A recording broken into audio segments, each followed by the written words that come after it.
ഈശോയുടെ ഏറ്റവും പ്രിയപ്പെട്ട സഹോദരങ്ങളെ, നമ്മുടെ ഈ നോമ്പുകാല ധ്യാനത്തിൻ്റെ 3-ാമത്തെ ദിവസത്തിലേക്ക് നമ്മൾ പ്രവേശിച്ചിരിക്കുകയാണ്. ഈശോയ്ക്ക് നമ്മൾ നന്ദി പറയുകയും ഈശോയുടെ വചനം കേട്ട് ധ്യാനിക്കുകയൊക്കെ ചെയ്യുന്ന സമയത്ത് ഈശോയുടെ വലിയ സാന്നിധ്യം തന്നെയാണ് നമ്മൾ അനുഭവിച്ചറിയുക. കഴിഞ്ഞ 2 ദിവസങ്ങളിൽ നമ്മൾ ഈ നോമ്പുകാലത്തിൻ്റെ ആവശ്യമായ കുഞ്ഞു കുഞ്ഞു ബോധ്യങ്ങൾ ഈശോ നമുക്ക് തരികയായിരുന്നു. വിശുദ്ധ പത്രോസ്ലീഹയുടെ ജീവിതം ഏറ്റെടുത്തുകൊണ്ട് ആ ജീവിതത്തിൽ നിന്ന് വലിയ പാഠങ്ങളൊക്കെ ഉൾക്കൊണ്ടുകൊണ്ട് നമ്മുടെ ജീവിതത്തിൽ വരാനുള്ള സാധ്യതകളെയൊക്കെ നമ്മളൊന്ന് കണ്ടു. അതിനെ എതിരിടേണ്ടത് എങ്ങനെയാണ്, അതിൽ നിന്നൊക്കെ കയറി വരേണ്ടത് എങ്ങനെയാണെന്നൊക്കെ നമ്മൾ ആദ്യത്തെ ദിവസം ധ്യാനിച്ചു. ഈശോയെ ആരാധിച്ച് നമ്മൾ നന്ദി പറഞ്ഞ് പൂർത്തിയാക്കി. നമ്മൾ കഴിഞ്ഞ ദിവസം ധ്യാനിച്ച വിഷയങ്ങളൊക്കെ നിങ്ങളുടെ മനസ്സിലുണ്ടെന്ന് കരുതുക. നമ്മുടെ വീഴ്ചകൾ, നമ്മുടെ സങ്കടങ്ങൾ, പ്രത്യേകിച്ച് പ്രതീക്ഷിക്കാതെ വരുന്ന സഹനങ്ങളിലും കുരിശുകളിലും ഒക്കെ നല്ല ശിഷ്യരായി ഈശോയുടെ കുരിശുമെടുത്ത് ഈശോയുടെ കൂടെ നമ്മുടെ ജീവിത കുരിശുമൊക്കെ എടുത്ത് പിന്നാലെ നടക്കുക.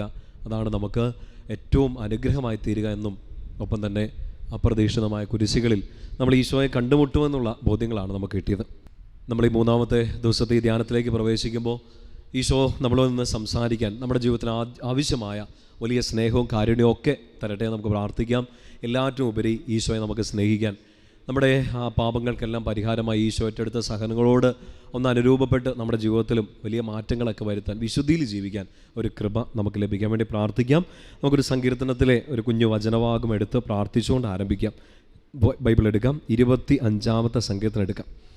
വിശുദ്ധ ഗ്രന്ഥത്തിലെ സങ്കീർത്തനങ്ങളിലെ ഏറ്റവും സുന്ദരമായ സങ്കീർത്തനങ്ങളൊന്നാണ് 25-ാമത്തെ സങ്കീർത്തനം. ഇങ്ങനെ പ്രാർത്ഥിക്കുന്നുണ്ട് ദാവീദ്: വഴി കാണിക്കണമേ, കർത്താവേ എന്നെ വഴി നടത്തണമേ എന്നുള്ള ഒരു സങ്കീർത്തനമാണ്. നമുക്ക് ഈ നോമ്പുകാലത്ത് നമുക്കറിയാം, നമ്മൾ ചില പാപങ്ങളെയൊക്കെ ഓർത്ത് പശ്ചാത്തപിക്കുകയും അനുദപിക്കുകയൊക്കെ ചെയ്യുമ്പോൾ നമുക്കറിയാം വഴി തെറ്റിപ്പോയവരാണ്. ചില തെറ്റുകൾ നമുക്ക് സംഭവിച്ചു പോയി, വഴി മാറി നടന്നുപോയി, ഈശോയുടെ മാർഗ്ഗത്തിൽ നിന്നൊക്കെ ചിലപ്പോൾ വ്യതിചലിച്ചു. ദാവീദ് നമുക്ക് വേണ്ടി ഒരു പ്രാർത്ഥന ചൊല്ലിത്തരികയാണ്: കർത്താവേ എന്നെ വഴി കാട്ടണമേ, എനിക്ക് പറ്റിപ്പോകുന്ന അബദ്ധങ്ങളിൽ നിന്ന്, എനിക്ക് പറ്റിപ്പോകുന്ന പാപങ്ങളിൽ നിന്ന് ഒന്ന് തിരിച്ചു കയറി വരാൻ, മാനസാന്തരപ്പെടാൻ അങ്ങനെക്ക് വഴി കാണിച്ചു തരണമേ. ആ ഒരു ബോധ്യമാണ് നമുക്ക് ഈ സങ്കീർത്തനത്തിൽ ലഭിക്കുക. സങ്കീർത്തനം 25 അതിൻ്റെ 6ഉം 7ഉം വാക്യങ്ങൾ നമുക്ക് വായിക്കാം. പ്രാർത്ഥിച്ചുകൊണ്ട് വായിക്കാം. 6-ാമത്തെ വാക്യം ഇങ്ങനെയാണ്: കർത്താവേ, പണ്ട് മുതലേ അങ്ങ് ഞങ്ങളോട് കാണിച്ച അങ്ങയുടെ കാരുണ്യവും വിശ്വസ്തതയും അനുസ്മരിക്കണമേ. എൻ്റെ യൗവനത്തിലെ പാപങ്ങളും അതിക്രമങ്ങളും അങ്ങ് ഓർക്കരുതേ. കർത്താവേ, അങ്ങയുടെ അചഞ്ചല സ്നേഹത്തിന് അനുസൃതമായി കരുണാപൂർവം എന്നെ അനുസ്മരിക്കണമേ. 3 കുഞ്ഞു വചനങ്ങളാണ് 6-7 വാക്യങ്ങളിൽ. കർത്താവെ, പണ്ട് മുതലേ അങ്ങ് ഞങ്ങളോട് കാണിച്ച അങ്ങയുടെ കാരുണ്യവും വിശ്വസ്തതയും അനുസ്മരിക്കണമേ. ഒരു വിശ്വാസി കർത്താവിനോട് പ്രാർത്ഥിക്കുകയാണ്: കർത്താവെ, ഞാൻ അങ്ങയുടെ കാരുണ്യം, അങ്ങയുടെ സ്നേഹം അനുഭവിച്ചറിയാൻ തുടങ്ങിയത് ഇന്നോ ഇന്നലെയോ അല്ല. സങ്കീർത്തനം 71 നമ്മൾ പ്രാർത്ഥിക്കുന്ന പോലെ വൃദ്ധൻ്റെ പ്രാർത്ഥനയുണ്ട്: ചെറുപ്പം മുതലേ അങ്ങാണ് എൻ്റെ ആശ്രയം, അമ്മയുടെ ഉദരത്തിൽ നിന്ന് ഉരുവായ ഒരു സമയം മുതൽ അങ്ങിലാണ് ഞാൻ പ്രത്യാശ വെച്ചേക്കുന്നത്. ഇപ്പോൾ സങ്കീർത്തനത്തിൽ 25-ാം സങ്കീർത്തനത്തിൽ ദാവീദ് പറയാണ്: കർത്താവേ, അങ്ങതൊന്ന് ഓർക്കണമേ, അങ്ങനോട് കാണിച്ച കാരുണ്യം, അങ്ങനോട് കാണിച്ച വിശ്വസ്തത. ഞാൻ പാപമൊക്കെ ചെയ്തു പോയി, ഞാൻ വീണുപോയി, എനിക്ക് അബദ്ധങ്ങൾ സംഭവിച്ചെങ്കിലും അങ്ങ് കാണിച്ച ഒരു വലിയ കാരുണ്യമുണ്ട്, അങ്ങ് കാണിച്ച ഒരു വലിയ വിശ്വസ്തതയുണ്ട്. അത് അങ്ങ് ഒന്നുകൂടെ ഓർക്കണമേ. എന്തിനാണ് ഓർക്കണത്? എന്നോട് ഒരിക്കൽ കൂടി ആ വിശ്വസ്തത കാണിക്കണമേ, എന്നോട് ഒരിക്കൽ കൂടി അങ്ങയുടെ കാരുണ്യം കാണിക്കണമേ. ഞാൻ അവിശ്വസ്തനായിപ്പോയി, ഞാൻ തെറ്റുകൾ ചെയ്തു പോയി, അങ്ങയുടെ കാരുണ്യത്തിന് ഒരു അർഹത എനിക്കില്ല. പക്ഷെ അങ്ങ് ഓർക്കണമേ, അങ്ങ് അത് അനുസ്മരിക്കണമേ. 2-ാമത്തെ പ്രാർത്ഥന ശ്രദ്ധിച്ചേ: എൻ്റെ യൗവനത്തിലെ പാപങ്ങളും അതിക്രമങ്ങളും അങ്ങ് ഓർക്കരുതേ.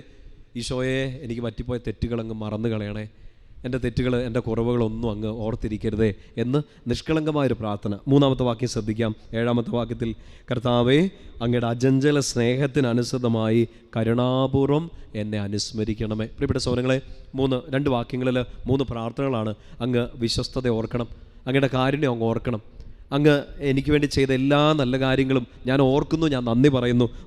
ഒപ്പം തന്നെ കർത്താവെ, ചില കാര്യങ്ങൾ അങ്ങ് മറന്നു കളയണേ എന്നും കൂടെ പ്രാർത്ഥിക്കുകയാണ്. എന്താണ് മറന്നു കളയേണ്ടത്? എനിക്ക് പറ്റിപ്പോയ എൻ്റെ അബദ്ധങ്ങൾ, എനിക്ക് പറ്റിപ്പോയ എൻ്റെ പാപങ്ങൾ അങ്ങ് കണക്കിൽ വയ്ക്കരുതേ, അങ്ങ് മറക്കണമേ. അങ്ങയുടെ കാരുണ്യം അങ്ങ് ഓർക്കണം, എൻ്റെ പാപങ്ങൾ അങ്ങ് മറക്കണം. നല്ല സുന്ദരമായൊരു പ്രാർത്ഥനയല്ലേ പ്രിയപ്പെട്ട സ്വരങ്ങൾ? നമുക്ക് ഇന്നത്തെ പ്രാർത്ഥിക്കാം ഈശോയോട്: ഈശോയെ, എനിക്ക് തെറ്റ് പറ്റിപ്പോയി, ആ തെറ്റുകളൊന്നും നീ ഓർത്തിരിക്കരുതേ. നല്ലൊരു കുമ്പസാരത്തിന് വേണ്ടിയിട്ടൊക്കെ നമുക്ക് ഒരുങ്ങാൻ ഏറ്റവും നല്ലൊരു പ്രാർത്ഥനകളൊന്നാണിത്. സങ്കീർത്തനം 51 സങ്കീർത്തനം 32 ഒക്കെ നമ്മളിങ്ങനെ വായിച്ച് പ്രാർത്ഥിക്കാറില്ലേ കർത്താവിൻ്റെ മുമ്പിൽ കരുണയ്ക്ക് വേണ്ടി? അതുപോലെ തന്നെ ഈ വചനങ്ങളും പ്രാർത്ഥിക്കുന്ന നല്ലതാണ്. കർത്താവേ, എൻ്റെ പാപങ്ങൾ നീ ഓർക്കരുത്, അങ്ങയുടെ കാരുണ്യം അങ്ങ് ഓർക്കണമേ, അനുസ്മരിക്കണമേ. പ്രിയപ്പെട്ട സ്വരങ്ങളെ, ഈ ഒരു കുഞ്ഞ് വാക്ക്, ഈ ഒരു കുഞ്ഞ് പ്രാർത്ഥനയാണ് നമ്മൾ ഇന്നൊന്ന് ധ്യാന വിഷയമാക്കാൻ പോവുക. പരിശുദ്ധാത്മാവ് നമ്മളെ സഹായിക്കട്ടെ. ഏത് വാക്കാണെന്നറിയോ? റിമെമ്പർ മീ, കർത്താവേ അങ്ങ് ഓർക്കണമേ. 2 കാര്യങ്ങൾ നമ്മൾ പ്രാർത്ഥിച്ചു. എൻ്റെ പാപങ്ങൾ മറന്നു കളയണമേ, നീ ചിലതൊക്കെ ഓർക്കണമേ. ഇത് രണ്ടും നമ്മുടെ ജീവിതത്തിലൊക്കെ സംഭവിക്കുന്ന കാര്യമല്ലേ? നമുക്ക് ആഗ്രഹമുണ്ട് ഈ ഒരു കഴിഞ്ഞ കാലത്തെ, അല്ലെങ്കിൽ നമ്മുടെ കുറവുകളെ, നമ്മുടെ പാപങ്ങളെ ഒക്കെ ഒന്ന് മറന്നു കളയാൻ നമ്മൾ ആഗ്രഹിക്കുന്നുണ്ട്. നമ്മളെ വിഷമിപ്പിച്ചവർ, നമ്മളോട് മോശമായിട്ട് സംസാരിച്ചവർ, നമ്മളെ സങ്കടപ്പെടുത്തിയവർ എല്ലാം ഒന്ന് മറന്നു കളയണം നമ്മൾ ആഗ്രഹിക്കുന്നുണ്ട്. നമ്മളിങ്ങനെ ധ്യാനമൊക്കെ കൂടിയിട്ട് ചിലപ്പോൾ ഒരു ക്ഷമയുടെ ക്ലാസ്സൊക്കെ കൂടി കഴിയുമ്പോൾ നമ്മൾ വിഷമിപ്പിച്ചവരോടൊക്കെ ക്ഷമിക്കാനൊരു കൃപ നമുക്ക് ലഭിക്കും. പക്ഷേ നിങ്ങൾ ശ്രദ്ധിച്ചേ, പലപ്പോഴും നമുക്ക് മറക്കാൻ പറ്റുന്നില്ല. പൊറുക്കാനൊക്കെ പറ്റുന്നുണ്ട്, പക്ഷെ മറക്കാൻ നമുക്ക് പറ്റുന്നില്ല. നമ്മൾ ആഗ്രഹിക്കുന്നുണ്ട് നമ്മുടെ ജീവിതത്തിൽ ഇതൊക്കെ ഈ ഒരു വിഷമിപ്പിച്ചപ്പോൾ ഞാൻ ചെയ്ത തെറ്റാവട്ടെ, എന്നോട് മറ്റുള്ളവർ ചെയ്ത തെറ്റാവട്ടെ, അതൊക്കെ ഒന്ന് മറന്നു കളയണമെന്ന് ആഗ്രഹമുണ്ട്, പക്ഷേ പറ്റുന്നില്ല. ഇനി ഓർത്തിരിക്കണമെന്ന് ആഗ്രഹമുണ്ട്. എന്ത്? നല്ല കാര്യങ്ങൾ, നമ്മളോട് മനുഷ്യർ ചെയ്ത നല്ല കാര്യങ്ങൾ, നമുക്ക് കിട്ടിയ നന്മകൾ, നമ്മുടെ കഴിഞ്ഞ കാലത്തുണ്ടായ ഏറ്റവും സുന്ദരമായ ഓർമ്മകൾ, ഇതൊന്നും ഒരിക്കലും മറന്നു പോകാതെ ഓർത്തിരിക്കാൻ നമ്മളൊക്കെ ആഗ്രഹിക്കുന്നുണ്ട്. ഇതുപോലെ തന്നെ നമ്മൾ കർത്താവിനോട് പ്രാർത്ഥിക്കുകയാണ്, കർത്താവേ എൻ്റെ പാപങ്ങൾ നീ മറന്നു കളയണം, പകരം എന്നെ നീ ഒന്ന് ഓർക്കണമേ. റിമെമ്പർ മീ ഓ ലോർഡ്. പ്രിയപ്പെട്ട സഹോദരങ്ങളെ, കർത്താവിനോട് നമ്മളെ മറക്കല്ലേ, നമ്മളെ ഓർക്കണേ എന്നൊക്കെ പ്രാർത്ഥിക്കുമ്പോൾ എന്തൊരു വലിയ സ്നേഹത്തോടെ ആ കർത്താവ് നമ്മളെ ഓർത്ത് അനുഗ്രഹിക്കുന്നതെന്നറിയോ? വിശുദ്ധ ഗ്രന്ഥത്തിലെ നല്ല സുന്ദരമായ ഒരു ഉദാഹരണമാണ് പഴയ നിയമത്തിൽ ദാനിയേൽ പ്രവാചകന്റെ പുസ്തകത്തിലെ അവസാനത്തെ അധ്യായം 14-ാമത്തെ അധ്യായത്തിൽ 37-38 വാക്യങ്ങളൊക്കെ നിങ്ങൾ വായിക്കണം. നമ്മൾ ഈ സംഭവം വായിച്ചിട്ടില്ലേ? ദാനിയേലിനെ സിംഹക്കുഴിയിൽ ഇടുന്നു, ദാനിയേലിന് ഇങ്ങനെ വിശക്കുന്നു, സിംഹത്തിനും വിശക്കുന്നുണ്ട്, ദാനിയേലിനും വിശക്കുന്നുണ്ട്, സിംഹത്തിൻ്റെ വായൊക്കെ ഇങ്ങനെ അടച്ച് വെക്കുന്നുണ്ട് കർത്താവ്. പക്ഷേ ദാനിയേൽ വിശക്കുന്നുണ്ടല്ലോ. ഇതറിഞ്ഞിട്ട് കർത്താവ് ചെയ്യുന്ന ഒരു വലിയ കാര്യത്തെക്കുറിച്ച് നമ്മൾ വായിക്കുന്നുണ്ട് 14-ാമത്തെ അധ്യായത്തിൽ. ദൂരെ ആയിരുന്ന ഹബക്കുക്ക് പ്രവാചകനെ ഇങ്ങനെ കണ്ടുപിടിച്ചിട്ട് കർത്താവ് പറയുന്നുണ്ട്, അങ്ങോട്ട് അയക്കുന്നുണ്ട് ദാനിയേലിന് കൊണ്ട് ഭക്ഷണം കൊടുക്കാൻ. അങ്ങനെ ഹബക്കുക്ക് പ്രവാചകൻ ഇങ്ങനെ ദാനിയേൽ കിടക്കുന്ന സിംഹക്കുഴിയുടെ അടുത്ത് എത്തുന്നു, ദാനിയേലിന് ഭക്ഷണം കൊടുക്കുന്നു. ഭക്ഷണം കൊടുക്കുന്ന സമയത്ത് ഹബക്കുക്ക് പ്രവാചകൻ പറയുന്നൊരു കാര്യമുണ്ട്, ദാനിയേൽ, ദൈവം നിനക്ക് എത്തിച്ചു തന്ന ഈ ഭക്ഷണം നീ കഴിച്ചാലും, വിശുദ്ധ കുർബാനയെക്കുറിച്ചൊക്കെ പഠിക്കുമ്പോൾ നമ്മൾ ഓർത്തിരിക്കേണ്ട വചനങ്ങളൊന്നാണിത്. ദൈവം നമുക്ക് എത്തിച്ചു തന്ന മാലാഖമാരുടെ ഭക്ഷണം. പ്രവാചകൻ പറയാണ് ദാനിയേലിനോട്, ദൈവം നിനക്ക് തന്ന ഭക്ഷണമാണ്. ഇത് കിട്ടിക്കഴിയുന്ന സമയത്ത് ദാനിയേൽ വിശന്നിരിക്കുകയാണ്, അപ്പം കിട്ടി എന്ന് വിചാരിച്ച് ഒരു ഇരിപ്പിന് കഴിക്കുകയല്ല ചെയ്തത്. ദാനിയേൽ എന്നാ ചെയ്തതെന്നറിയോ? ദാനിയേൽ കർത്താവിന് നന്ദി പറഞ്ഞു. 14-ാമത്തെ അധ്യായത്തിൽ 37-38 വാക്യങ്ങൾ ശ്രദ്ധിച്ച് വായിക്കണേ. ദാനിയേൽ ഇങ്ങനെ പറയുന്നുണ്ട്, കർത്താവേ അങ്ങനെ ഓർത്തല്ലോ. ഈ അപ്പം കിട്ടിയപ്പോൾ കർത്താവിനോട് പറയാണ്, അങ്ങനെ ഓർത്തല്ലോ. അടുത്ത വചനം ശ്രദ്ധിക്കുക, അങ്ങേ സ്നേഹിക്കുന്നവരെ അങ്ങ് ഒരിക്കലും മറക്കില്ല. ആ വചനം നിങ്ങളൊന്ന് കണ്ടുപിടിച്ചൊന്ന് അടയാളപ്പെടുത്തിയിട്ട് കേട്ടോ. ദാനിയേൽ പ്രാർത്ഥിക്കുകയാണ്, കർത്താവെ അങ്ങനെ ഓർത്തല്ലോ. എൻ്റെ പ്രിയപ്പെട്ട സഹോദരങ്ങളെ, നമ്മുടെ ജീവിതത്തിൽ അനുഗ്രഹങ്ങൾ കിട്ടുന്ന സമയത്ത്, നല്ലത് സംഭവിക്കുന്ന സമയത്ത്, എല്ലാ ദിവസവും നല്ല കാര്യങ്ങൾ സംഭവിക്കുന്നുണ്ട്. നമ്മൾ ഇന്നും എഴുന്നേറ്റു, നമുക്കിന്നും വചനം കേൾക്കാൻ പറ്റി, നമുക്കിന്നും നമ്മുടെ കാര്യങ്ങളൊക്കെ ചെയ്യാൻ പറ്റി, സങ്കടങ്ങളും സഹനങ്ങളും ഒക്കെ ഉണ്ടായി, എന്നാലും ഒരു ദിവസം കൂടെ മുന്നോട്ട് ജീവിക്കാൻ വലിയ അനുഗ്രഹം നമുക്ക് കിട്ടി. നമ്മൾ ഒറ്റ കാര്യം ഈശോയോട് നന്ദി പറഞ്ഞുകൊണ്ടിരിക്കണം, കർത്താവേ നീ എന്നെ ഓർത്തല്ലോ. ചിലപ്പോൾ ഒരു വലിയ അപകടത്തിൽ നിന്ന് രക്ഷിച്ചായിരിക്കാം. ചിലപ്പോൾ നിങ്ങൾ പ്രാർത്ഥിച്ച് കുറേ നാൾ കാത്തിരുന്നൊരു കാര്യം ഇന്നും സംഭവിച്ചിട്ടുണ്ടാകാം. ഇന്നും ഒരു ദിവസം കൂടെ ഈ സഹനത്തെ അതിജീവിക്കാൻ പറ്റിയിട്ടുണ്ടാകാം. എൻ്റെ പ്രിയപ്പെട്ട സ്വരങ്ങളെ, നന്ദി ചൊല്ലി തീർക്കാൻ ശരിക്കും വാക്കുകളില്ല. നല്ലൊരു വാക്ക് ഉപയോഗിക്കണം. എങ്ങനെയാണെന്നറിയോ? കർത്താവേ നീ എന്നെ ഓർത്തല്ലോ കർത്താവേ. ഓരോ സമയവും അനുഗ്രഹങ്ങൾ കിട്ടുന്ന സമയത്ത്, നിങ്ങൾ പരീക്ഷ പാസ്സാകുമ്പോൾ, നിങ്ങൾക്കൊരു ജോലി കിട്ടുമ്പോൾ, നിങ്ങളുടെ വിവാഹം നടക്കുമ്പോൾ, നിങ്ങളുടെ വീട് പണി പൂർത്തിയാക്കുമ്പോൾ എല്ലാം ഈശോയോട് നന്ദി പറയാനുള്ള സുന്ദരമായ പ്രാർത്ഥനയാണത്. യു റിമെമ്പേർഡ് മീ, കർത്താവേ നീ എന്നെ ഓർത്തല്ലോ കർത്താവേ. അടുത്ത ആ വചനം തുടർന്നുള്ള വായന കണ്ടില്ലേ? അങ്ങേ സ്നേഹിക്കുന്നവരെ അങ്ങ് ഒരിക്കലും മറക്കില്ല. എൻ്റെ പ്രിയപ്പെട്ട സ്വരങ്ങളെ, ഈ നോമ്പ് കാലത്ത് നമ്മൾ ഏറ്റവും കൂടുതൽ പരിശ്രമിക്കുന്നതിന് വേണ്ടിയിട്ടല്ലേ? നമ്മുടെ പാപങ്ങളെല്ലാം ഉപേക്ഷിച്ച് നമ്മൾ ഈശോയെ കൂടുതൽ അടുത്തു അറിഞ്ഞ്, നമുക്കുണ്ടായ സഹനങ്ങളിലൊക്കെ ഈശോയെ മാത്രം നോക്കി നടന്ന് ഈശോയുടെ ആ സ്നേഹം കൂടുതൽ ആഴപ്പെടാൻ വേണ്ടി, ആ സ്നേഹത്തിൽ ആഴപ്പെട്ട് വളരാൻ വേണ്ടിയല്ലേ നമ്മൾ പരിശ്രമിക്കുന്നത്? നമ്മൾ ഈശോയെ സ്നേഹിക്കുന്നുണ്ടല്ലോ. പത്രോസ്ലിയോട് നമ്മൾ ആദ്യ ദിവസം ചിന്തിച്ചില്ലേ? പത്രോസ്ലിയോട് ചോദിച്ചു, നീ സ്നേഹിക്കുന്നുണ്ടോയെന്ന്. ഇതുപോലെ ഈശോ നമ്മളോട് ചോദിക്കുമ്പോൾ നമ്മൾ പറയുന്നുണ്ട്, ഈശോയെ നിന്നെ ഞാൻ സ്നേഹിക്കുന്നുണ്ട്. ഈശോയെ സ്നേഹിക്കുന്ന എനിക്കും നിങ്ങൾക്കും ഈശോ തരുന്ന വാഗ്ദാനമാണ്, ഞാൻ നിന്നെ മറക്കില്ല. ദാനിയേൽ പറയാണ്, കർത്താവേ അങ്ങയെ സ്നേഹിച്ചവരെ അങ്ങ് ഒരിക്കലും മറക്കുന്നില്ല. പ്രിയപ്പെട്ട സഹോദരങ്ങളെ, ഇന്ന് ഒത്തിരി നിയോഗങ്ങൾ നിങ്ങൾക്കുണ്ടാകാം, ഒത്തിരി പ്രാർത്ഥനകൾ നിങ്ങൾക്കുണ്ടാകാം. ഒരുപക്ഷേ നിങ്ങളുടെ കുടുംബം മുഴുവനായിട്ട് ഒരു വലിയ സ്ട്രഗിളിലൂടെ, ഒരു വേദനയിലൂടെ കടന്നു പോകുമായിരിക്കാം. പിടിച്ചു നിൽക്കാൻ പറ്റുന്നില്ലാത്തൊരവസ്ഥയായിരിക്കാം. ഈശോയോട് ഇങ്ങനെ പ്രാർത്ഥിച്ചേക്കണം. ഒത്തിരി വലിയ പ്രാർത്ഥനകൾ നടത്തി ഒന്നും ഉത്തരം കിട്ടുന്നില്ല, സാരമില്ല, നിഷ്കളങ്കമായിട്ട് ഇങ്ങനെ ഒന്ന് പ്രാർത്ഥിക്കാവോ? 25-ാം സങ്കീർത്തനത്തിൽ ദാവീദ് പ്രാർത്ഥിച്ച പോലെ, 14-ാമത്തെ ഈ അധ്യായത്തിൽ ദാനിയേൽ പ്രാർത്ഥിച്ച പോലെ, ദൈവമേ നീ എന്നെ ഓർത്തല്ലോ. നിന്നെ സ്നേഹിക്കുന്നവരെ നീ ഒരിക്കലും മറക്കില്ല.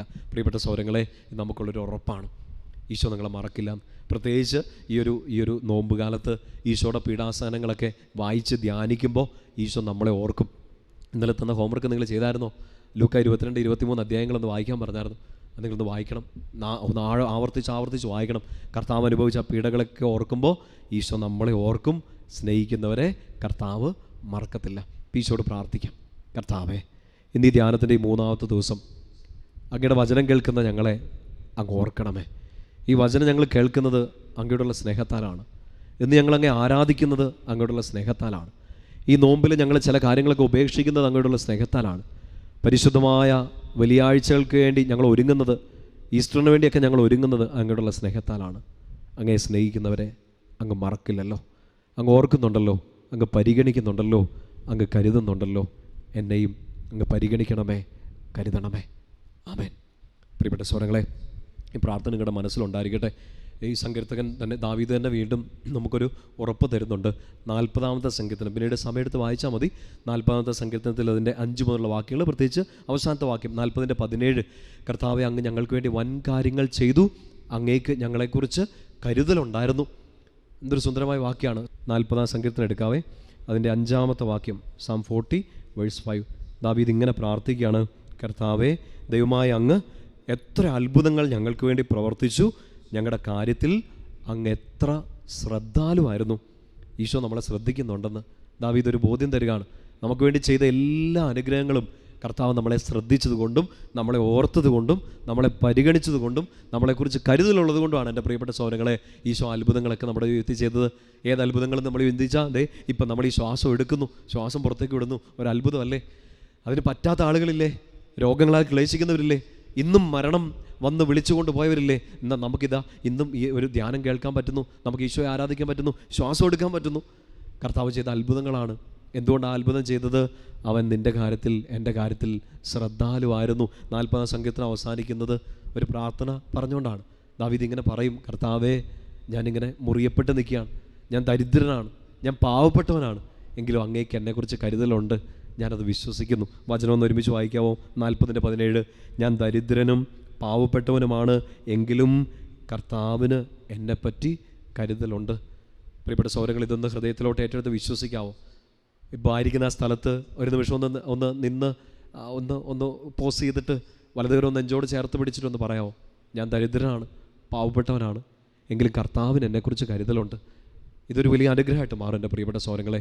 നിങ്ങളായിരിക്കുന്ന ഇടങ്ങളിലൊക്കെ, നിങ്ങളിപ്പോൾ കടന്നു പോകുന്ന സാഹചര്യങ്ങളൊക്കെ നിങ്ങൾക്കത് പറയാം. ദാരിദ്ര്യത്തെക്കുറിച്ചോ പാവപ്പെട്ട അവസ്ഥയെക്കുറിച്ചൊന്നും അല്ല. നിങ്ങളൊരു പക്ഷേ കീറിമുറിഞ്ഞ് നിൽക്കുകയായിരിക്കാം, ചതിക്കപ്പെട്ട് നിൽക്കുകയായിരിക്കാം, ഒരു സങ്കടത്തിൽ നിൽക്കുകയായിരിക്കും, ഒരു കൺഫ്യൂഷൻ നിൽക്കുകയായിരിക്കാം. ഈശോയോട് അത് പറ: ഈശോ, ഞാനൊരു കൺഫ്യൂഷനിലാണ്, ഞാനിപ്പോൾ വേദനിച്ച് നിൽക്കുകയാണ്, ഞാൻ ഒറ്റയ്ക്കാണ്, എങ്കിലും ഞാൻ വിശ്വസിക്കുന്നു അങ്ങേക്ക് എന്നെക്കുറിച്ച് കരുതലുണ്ട്, അങ്ങ് എന്നെ ഓർക്കുന്നുണ്ട്, എന്നെ ഓർക്കണമേ. ദാനിയേലിലൂടെ കർത്താവ് വീണ്ടും ഉറപ്പ് തരും: ഞാൻ നിന്നെ മറക്കില്ല, എന്നെ സ്നേഹിക്കുന്നവരെ ഞാൻ മറക്കില്ല. പ്രിയപ്പെട്ട സഹോദരങ്ങളെ, ഈശോയെ കൂടുതൽ സ്നേഹിക്കാൻ വേണ്ടി നമുക്ക് പരിശ്രമിക്കാം. കർത്താവിനോട് പറയാം, എന്നെ ഓർക്കണമേ എന്ന്.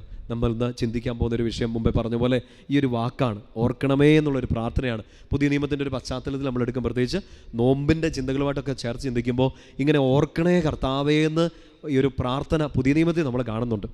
നല്ല സുന്ദരമായൊരു പ്രാർത്ഥന. ആ പ്രാർത്ഥനയ്ക്ക് സംഭവിച്ച അത്ഭുതം എന്താണെന്നറിയോ? അത് നിങ്ങൾ ശ്രദ്ധിച്ച് കേൾക്കണേ. മറ്റു പ്രാർത്ഥനകളൊക്കെ ഈശോ ചില സമയത്തൊക്കെ നമ്മുടെ പ്രാർത്ഥനകൾക്ക് ഉത്തരം വൈകുന്നതൊക്കെ നിങ്ങൾ കണ്ടിട്ടില്ലേ? പെട്ടെന്ന് ഈശോ ഉത്തരം തന്ന അത്ഭുതങ്ങളിൽ പ്രാർത്ഥനകളൊന്നാണിത്. നമ്മൾ പഴയ നിയമത്തിൽ ഇങ്ങനെ പ്രാർത്ഥിക്കുന്നുണ്ട്. യാബേസിൻ്റെ പ്രാർത്ഥന എന്നൊക്കെ പറഞ്ഞ് ദിനവൃത്താന്ത പുസ്തകത്തിൽ നമ്മൾ കാണുന്നില്ലേ? യാബേസ് പ്രാർത്ഥിച്ചു, കർത്താവ് ഉടനെ അത് കേട്ടു, അവൻ്റെ പ്രാർത്ഥനയ്ക്ക് കർത്താവ് ഉത്തരം കൊടുത്തു. 2 സാമുവേൽ 24-ാമത്തെ അധ്യായം അവസാനത്തെ വാക്യം, ദാനിയേൽ വില കൊടുത്ത് ബലിയർപ്പിച്ചു, അവൻ പ്രാർത്ഥിച്ച ഉടനെ കർത്താവ് പ്രാർത്ഥന കേട്ടു, ഇസ്രായേലിൽ നിന്ന് മഹാമാരി വിട്ടുപോയി. പ്രാർത്ഥിച്ചു, കർത്താവ് പെട്ടെന്ന് ഉത്തരം കൊടുത്തു. ഒത്തിരി അത്ഭുതങ്ങൾ നമ്മൾ ബൈബിളിൽ കാണുന്നുണ്ട്. പുതിയ നിയമത്തിലെ സുന്ദരമായ മറ്റൊരു ഉദാഹരണമാണ് രക്തസ്രാവക്കാരി സ്ത്രീ ഈശോയുടെ വസ്ത്രത്തിൻ്റെ വിളിമ്പിൽ പോയി തൊട്ടു. 10 ദിവസം കഴിഞ്ഞിട്ടല്ല, 1 വർഷം കഴിഞ്ഞിട്ടല്ല. മർക്കോസ് ഇങ്ങനെ അവതരിപ്പിക്കുന്നുണ്ട്: ഉടനെ ഈശോയിൽ നിന്ന് ശക്തി പുറപ്പെട്ടു. Immediately power went out from him. ഈശോയിൽ നിന്ന് ഉടനെ ശക്തി പുറപ്പെട്ട് അവളെ സൗഖ്യപ്പെടുത്തി എന്ന് പറയുക. എന്താണെന്ന് വെച്ചാൽ ഒരു അത്രയും വിശ്വാസത്തോടെ സ്നേഹത്തോടെയുള്ള ഒരു സ്പർശനം, ഒരു പ്രാർത്ഥന, അതിന് ഉത്തരം വൈകിയില്ല, പെട്ടെന്ന് ഉത്തരം കിട്ടിയെന്ന്. ഒത്തിരി ഉദാഹരണങ്ങൾ നമ്മൾ കാണും. ഈ നോമ്പിൻ്റെ പശ്ചാത്തലത്തിൽ, ഈ നോമ്പുകാല ധ്യാനത്തിൻ്റെ പശ്ചാത്തലത്തിൽ നമ്മൾ ഈ ദിവസങ്ങളൊക്കെ വായിക്കുന്ന ലൂക്കാസ് 22-23 അധ്യായങ്ങളൊക്കെ ഇന്നലെ നിങ്ങൾ വായിച്ചല്ലോ. അതിൽ ഒരു കുഞ്ഞു ഭാഗം എടുത്താൽ നമുക്ക് പഠിക്കാൻ പറ്റും. ഈ പുതിയ നിയമത്തിൽ ഇങ്ങനെ എന്നെ ഓർക്കണമേ എന്ന് നമ്മളെ ഈ പ്രാർത്ഥന പഠിപ്പിച്ചു തരുന്നത് ഒരു പേരില്ലാത്ത ഒരാളാണ്. ഇപ്പോൾ യാബേസിൻ്റെ പ്രാർത്ഥന നമ്മൾ കണ്ടു, രക്തസ്രാവക്കാരി സ്ത്രീക്ക് പേരില്ല. ഇതുപോലെ തന്നെ പേരില്ലാത്ത, ഒരുപക്ഷെ അവഗണിച്ച് കളഞ്ഞേക്കാവുന്ന, എന്നാൽ സുവിശേഷത്തിൽ പ്രത്യേകിച്ച് ഈശോയുടെ പീഡാസകനവുമായി ബന്ധപ്പെട്ട എപ്പിസോഡുകളിൽ വളരെയധികം പ്രാധാന്യമുള്ളൊരു വ്യക്തിയാണ് ഈ പ്രാർത്ഥന നമ്മളെ പഠിപ്പിക്കുന്നത്. ആള് അത്ര വെടിപ്പൊന്നും ആയിരുന്നില്ല, പക്ഷേ നല്ല വെടിപ്പുള്ളൊരു പ്രാർത്ഥന നമ്മളെ പഠിപ്പിച്ചു. പ്രിയപ്പെട്ട സഹോദരങ്ങളെ, മറ്റാരും അല്ലത്. ഓർത്തിരിക്കാൻ ഇല്ലെങ്കിൽ മറന്നു കളയാനോ ഒക്കെ ഒരു കഴിഞ്ഞ കാലം ഉണ്ടായിരുന്ന നല്ല ഒരു ഒന്നാന്തരം പാപിയായൊരു മനുഷ്യൻ, മരണശിക്ഷയ്ക്ക് വിധിക്കപ്പെട്ട ഒരാൾ, അയാൾ ചെയ്ത തെറ്റിൻ്റെ കാഠിന്യമനുസരിച്ച് ആ നാട്ടിൽ കിട്ടാവുന്ന ഏറ്റവും വലിയ ശിക്ഷ മേടിച്ച് മരണം കാത്തു കിടക്കുന്ന ഒരു സമയത്താണ് അയാളുടെ ഉള്ളിലൊരു ബോധ്യം കിട്ടി. അയാൾ ഈ സുന്ദരമായ പ്രാർത്ഥന നടത്തുന്നത്, എന്നെ ഓർക്കണമേ. ഇതാരാന്ന് നിങ്ങളുടെ മനസ്സിലേക്ക് വന്നോ? ഇല്ലെങ്കിൽ ലൂക്കാ സുവിശേഷത്തിൽ 23-ാമത്തെ അധ്യായം നമുക്കെടുക്കാം. ലൂക്ക 22, 23 അധ്യായങ്ങളൊക്കെ വായിക്കുമ്പോൾ ഒത്തിരി ബോധ്യങ്ങൾ പരിശുദ്ധാത്മാവ് നമുക്ക് തരും. ഇത് നിങ്ങൾ വീണ്ടും വീണ്ടും വായിക്കണം. ലൂക്ക 23 അതിൻ്റെ 42 മുതലുള്ള വാക്യങ്ങളാണ്. ഈശോയുടെ കുരിശുമരണത്തിൻ്റെ സമയത്ത് നടക്കുന്നൊരു കാര്യമാണ്. 42, 43 വാക്യങ്ങൾ. അവൻ തുടർന്നു, യേശുവേ, നീ നിൻ്റെ രാജ്യത്ത് പ്രവേശിക്കുമ്പോൾ എന്നെയും ഓർക്കണമേ. ഒന്നുകൂടെ എല്ലാവരും ചേർന്ന് വായിക്കാമോ? യേശുവേ, നീ നിൻ്റെ രാജ്യത്ത് പ്രവേശിക്കുമ്പോൾ എന്നെയും ഓർക്കണമേ. എൻ്റെ പ്രിയപ്പെട്ട സഹോദരങ്ങളെ, സങ്കീർത്തനം 40 പറഞ്ഞതും സങ്കീർത്തനം 25 പറഞ്ഞതും ദാനിയേലിൻ്റെ ജീവിതമൊക്കെ കണ്ടതും ഒക്കെ നമ്മളിപ്പോൾ ഓർമ്മയിൽ വന്നില്ലേ? ഓർക്കണേ, എന്നെ മറക്കല്ലേ എന്ന് പ്രാർത്ഥിക്കുകയാണ്. ഇതാ പുതിയ നിയമത്തിൽ ഈ പ്രാർത്ഥന നമ്മളെ പഠിപ്പിച്ചിരുന്ന ആരാന്ന് നോക്കിയേ? ഒരു കള്ളൻ. അത്ര നല്ലൊരു പാസ്റ്റുള്ള ആളല്ല, ശിക്ഷയ്ക്ക് വിധിക്കപ്പെട്ട് കിടക്കാണ്. അയാൾ ചെയ്ത തെറ്റ് അത്ര കഠിനമായതുകൊണ്ട് മുമ്പേ പറഞ്ഞ പോലെ ആ നാട്ടിൽ കിട്ടാവുന്ന ഏറ്റവും വലിയ ശിക്ഷ കുരിശ് മരണത്തിന് വിധിക്കപ്പെട്ട് നിൽക്കുകയാണ്. അയാൾ ഇപ്പം മരിക്കാൻ പോവാണ്. ആ മരണത്തിൻ്റെ സമയത്ത് അയാളൊരു പ്രാർത്ഥന നടത്തുകയാണ്, പ്രാർത്ഥന പഠിപ്പിച്ചു തരികയാണ് നമ്മളെ. എന്നെ ഓർക്കണേ എന്ന് ഈശോയുടെ പേരെടുത്ത് പറഞ്ഞിട്ട് പറയാണ്, യേശുവേ, നീ നിൻ്റെ രാജ്യത്തിലായിരിക്കുമ്പോൾ എന്നെ ഓർക്കണേ, എന്നെ മറന്നു കളഞ്ഞേക്കല്ലേ എന്ന്. എന്ത് ചെയ്ത ഒത്തിരി നന്മകളൊന്നുമില്ല, ചെയ്തത് മുഴുവൻ തെറ്റുകളേ ഉള്ളൂ. പക്ഷേ അവസാന നിമിഷം കടന്നൊരു പ്രാർത്ഥന നടത്തുകയാണ്, എന്നെ ഓർക്കണമേ. എന്നാ സംഭവിച്ചെന്നറിയോ? ഈശോ പറഞ്ഞു, നീ കുരിശേന്ന് ഇറങ്ങിപ്പോ, പോയിന്ന് കുമ്പസാരിച്ചിട്ട് വാ, നീ ഒന്ന് മാനസാന്തരപ്പെട്ടു വാ, 10 കൊല്ലം കഴിഞ്ഞിട്ട് വാ, ഞാൻ നിൻ്റെ പാപമൊക്കെ ക്ഷമിച്ച് ഞാൻ ഒന്ന് പരിഗണിക്കാം എന്നൊന്നും അല്ല പറഞ്ഞത്. വചനം സാക്ഷ്യപ്പെടുത്തുകയാണ്. അവൻ്റെ പ്രാർത്ഥന അപ്പം തന്നെ ഈശോ കേട്ടു. 23-ാമത്തെ അധ്യായത്തിൽ 43-ാം വാക്യം വായിച്ചേ. യേശു അവനോട് അരുളി ചെയ്തു, സത്യമായി ഞാൻ നിന്നോട് പറയുന്നു, നീ ഇന്ന് എൻ്റെ കൂടെ പറുദീസയിലായിരിക്കും. നമ്മൾ ഈ കള്ളനെക്കുറിച്ചൊക്കെ പറയും, നല്ല കള്ളൻ എന്നൊക്കെ പറയുന്നുണ്ട്. കട്ടു, അവൻ എന്ത് കട്ടു? അവൻ പറുദീസ മോഷ്ടിച്ചെടുത്തു എന്നൊക്കെയുള്ള വ്യാഖ്യാനങ്ങൾ, ചിന്തകളൊക്കെ നമ്മൾ കേട്ടിട്ടുണ്ട്. എൻ്റെ പ്രിയപ്പെട്ട സഹോദരങ്ങളെ, ഓർക്ക് അവനെക്കുറിച്ച്, ഈ കള്ളനെക്കുറിച്ച് നമ്മൾ ഓർക്കേണ്ട ഒരു കാര്യമാണ്, അവൻ്റെ നിഷ്കളങ്കമായ പ്രാർത്ഥന ഉടനെ കർത്താവ് കേട്ടു. ഇത് നമ്മുടെ ഉള്ളിൽ ഒരു ഉണർത്തുപാട്ടായി മാറണം.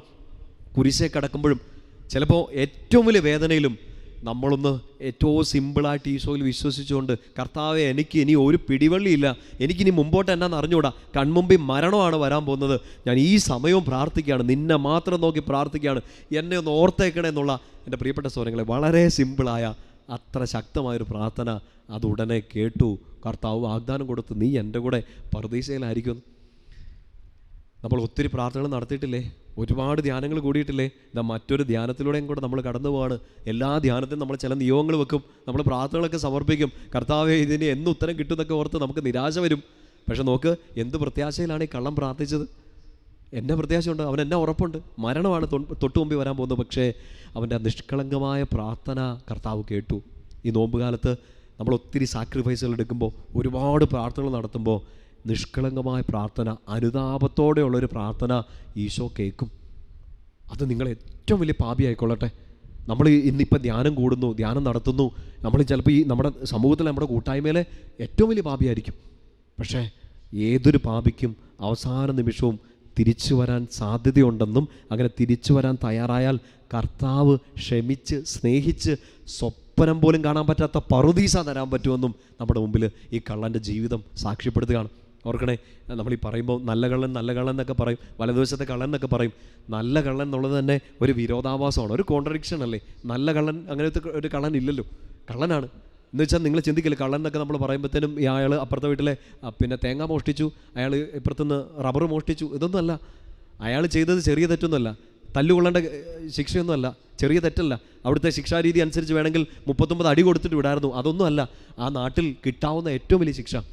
അതും ദൈവദൂഷണത്തിനും രാജ്യത്തിനെതിരെ, രാജാവിനെതിരെ നടത്തുന്ന ഗൂഢാലോചനകൾക്കൊക്കെ കൊടുക്കുന്ന ശിക്ഷയാണ് ഏത്? കുരിശുമരണം. ഈശോയെ കുരിശിൽ തറച്ചതിൻ്റെ ഏറ്റവും പ്രധാനപ്പെട്ട കാര്യമായിട്ട് സുവിശേഷങ്ങൾ സാക്ഷ്യപ്പെടുന്നത് എന്താണ്? ദൈവദൂഷണം പറഞ്ഞു, സീസറിനെതിരെ ഗൂഢാലോചന നടത്തി, തന്നെ ദൈവമാക്കി മാറ്റി. ഇതൊക്കെയായിരുന്നു ഈശോയ്ക്കെതിരെയുള്ള ആരോപണം. എന്ന് വെച്ചാൽ കുരിശുമരണം ഒരാൾക്ക് കൊടുക്കുന്നത് ചെറിയ തെറ്റുകൾക്കല്ല, മാന്തി പറിച്ചു, കോഷ്ടി കാണിച്ചു, അപ്പുറത്തുനിന്ന് അടയ്ക്കാൻ മോഷ്ടിച്ചു, ഇതൊന്നും അല്ല.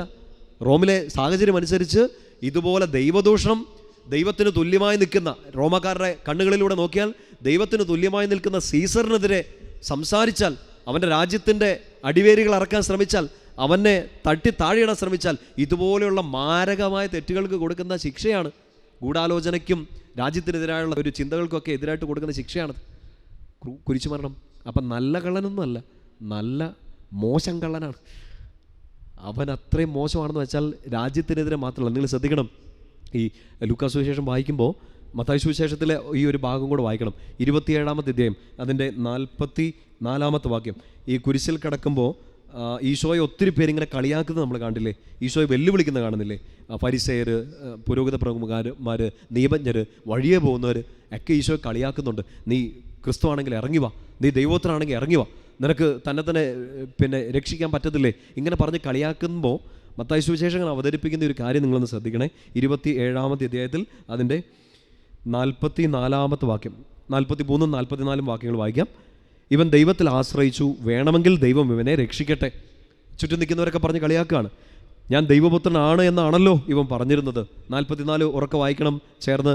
അവനോടൊപ്പം ക്രൂശിക്കപ്പെട്ട കവർച്ചക്കാരും ഇപ്രകാരം തന്നെ അവനെ പരിഹസിച്ചു. ലൂക്കാ സുവിശേഷം മാത്രം വായിച്ചാൽ പോരാ, ഈ കുരിശാരോഹണത്തിൻ്റെ സമയത്ത് ഈശോയുടെ ചുറ്റും നടക്കുന്ന കാര്യങ്ങൾ ശ്രദ്ധിക്കണം. ഈ 44-ാം വാക്യം എടുത്തു പറയാണ്, അവനോടൊപ്പം ക്രൂശിക്കപ്പെട്ട കവർച്ചക്കാരും ഇപ്രകാരം തന്നെ അവനെ പരിഹസിച്ചു. നമ്മളിങ്ങനെ പറയാറുണ്ട്, ഒരാൾ നല്ല കള്ളൻ, മറ്റേ ആൾ ചീത്തക്കള്ളൻ. അല്ല, ഇവർ രണ്ടുപേരും മോശമാണ്. അവർ ചെയ്ത ഏറ്റവും വലിയ മോശം, രാജ്യത്തിനെതിരെ പ്രവർത്തിച്ചു, ഈ മരണശിക്ഷ അർഹിക്കുന്ന എന്തോ തെറ്റ് ചെയ്തു. മാത്രമല്ല, കുരിശേ കിടക്കുന്ന സമയത്ത് അവർ വലിയൊരു തെറ്റ് ചെയ്യുന്നുണ്ട് രണ്ടുപേരും. അവനോടൊപ്പം ക്രൂശിക്കപ്പെട്ട കവർച്ചക്കാരും ഇതുപോലെ പറഞ്ഞ് അവനെ പരിഹസിച്ചു. എന്ന് വെച്ചാൽ രാജ്യത്തിനെതിരെ മാത്രമല്ല, അടുത്ത നിമിഷം അവന് കരുണ ചൊരിയാൻ പോകുന്ന, അടുത്ത നിമിഷം അവന് പറുദീസ കൊടുക്കാൻ പോകുന്ന ഈശോയെയും നല്ല നിർത്തി പൊരിച്ചവൻ. അവൻ കളിയാക്കി, അവൻ വിഷമിപ്പിച്ചു. എന്ന് വെച്ചാൽ ദൈവത്തിനെതിരെയും അവൻ മാരകമായ തെറ്റ് ചെയ്തു. നല്ല കള്ളനല്ല, തീർത്തും നല്ല കള്ളനല്ല. എൻ്റെ പ്രിയപ്പെട്ട സഹോദരങ്ങളെ, ഇത് നമ്മളെ ഓർമ്മപ്പെടുത്തുന്നത് അങ്ങനെ ആ കള്ളനെ വീണ്ടും വീണ്ടും നമ്മൾ മോശമാക്കാൻ വേണ്ടിയിട്ടല്ല. ചിലപ്പോൾ നമ്മുടെ ജീവിതത്തിലേക്കൊക്കെ നമ്മൾ നോക്കുമ്പോഴത്തേനും നമ്മൾ വിചാരിക്കും, ദൈവമേ, ചെയ്തു കൂട്ടിയ പാപങ്ങളുടെ കണക്ക്, ചെയ്തു കൂട്ടിയ തെറ്റുകളുടെ ഒരു ഘോഷയാത്ര, കഴിഞ്ഞ കാലത്തിൻ്റെ കെട്ട ഓർമ്മകൾ, എനിക്ക് കരുണ ലഭിക്കുമോ? നമ്മൾ ചിലപ്പോൾ ചോദിച്ചു പോകും, ദൈവമേ എനിക്ക് ഒരു അർഹതയില്ല. ചില ആൾക്കാർ കുമ്പസാരത്തിന് പോകാറില്ല. എന്നാണെന്നറിയോ? പാപബോധമൊക്കെ ഉണ്ട്, പശ്ചാത്താപമൊക്കെ ഉണ്ട്, പക്ഷേ പാപമോചനത്തിലൊരു വിശ്വാസം വരുന്നില്ല. എന്തുകൊണ്ടാണ്? വേറെ ഒന്നും കൊണ്ടല്ല. ഉള്ളിൽ ഇങ്ങനെ ചിന്തിക്കുകയാണ്, ദൈവമേ, ഞാൻ ഇത്രയും തെറ്റ് ചെയ്തതല്ലേ.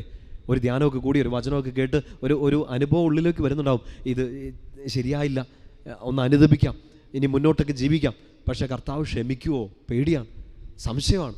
പ്രിയപ്പെട്ട സഹോദരങ്ങളെ, നോക്ക്, ഈ നല്ല കള്ളനെ ഈ അവസാന നിമിഷം കുരിശെ കിടന്നുകൊണ്ട് ഈശോ നമ്മുടെ മുമ്പിൽ ഈ ഒരു പാഠം അവതരിപ്പിക്കുകയാണ്. ഇത്രയും മോശപ്പെട്ട ഒരുത്തൻ, മരണശിക്ഷയ്ക്ക് വിധിക്കപ്പെട്ടവൻ, മരിക്കുന്ന സമയത്ത് പോലും ദൈവത്തെ ദൂഷിച്ച് പറഞ്ഞ് കളിയാക്കിയവൻ, അവന് പോലും കർത്താവ് കൊടുത്തത് പറുദീസയാണ്. മകനെ, മകളെ, എന്നെ ഈശോ നോക്കി വിളിക്കുന്നതാണ്. നീ കുരിശെ കടന്നുകൊണ്ട് പോലും ഈ സഹനത്തിൻ്റെ തീച്ചൂളയിൽ വെന്തുരുകുമ്പോഴും അറിയാതെയെങ്കിലും നീ ദൈവത്തെ തള്ളി പറഞ്ഞിട്ടുണ്ടാകും. ഇപ്പോഴെങ്കിലും നീ അനുദപിച്ച് തിരിച്ചു വന്നോ. ഈ സമയം പോലും, നിൻ്റെ മരണത്തിൻ്റെ തൊട്ട് മുമ്പ് പോലും നിനക്ക് സ്വർഗം പറുദീസ വാഗ്ദാനം ചെയ്യാൻ നിനക്കത് തരാൻ പറ്റുന്നവനാണ് നിൻ്റെ കർത്താവ്. അവൻ അനുദപിച്ചു.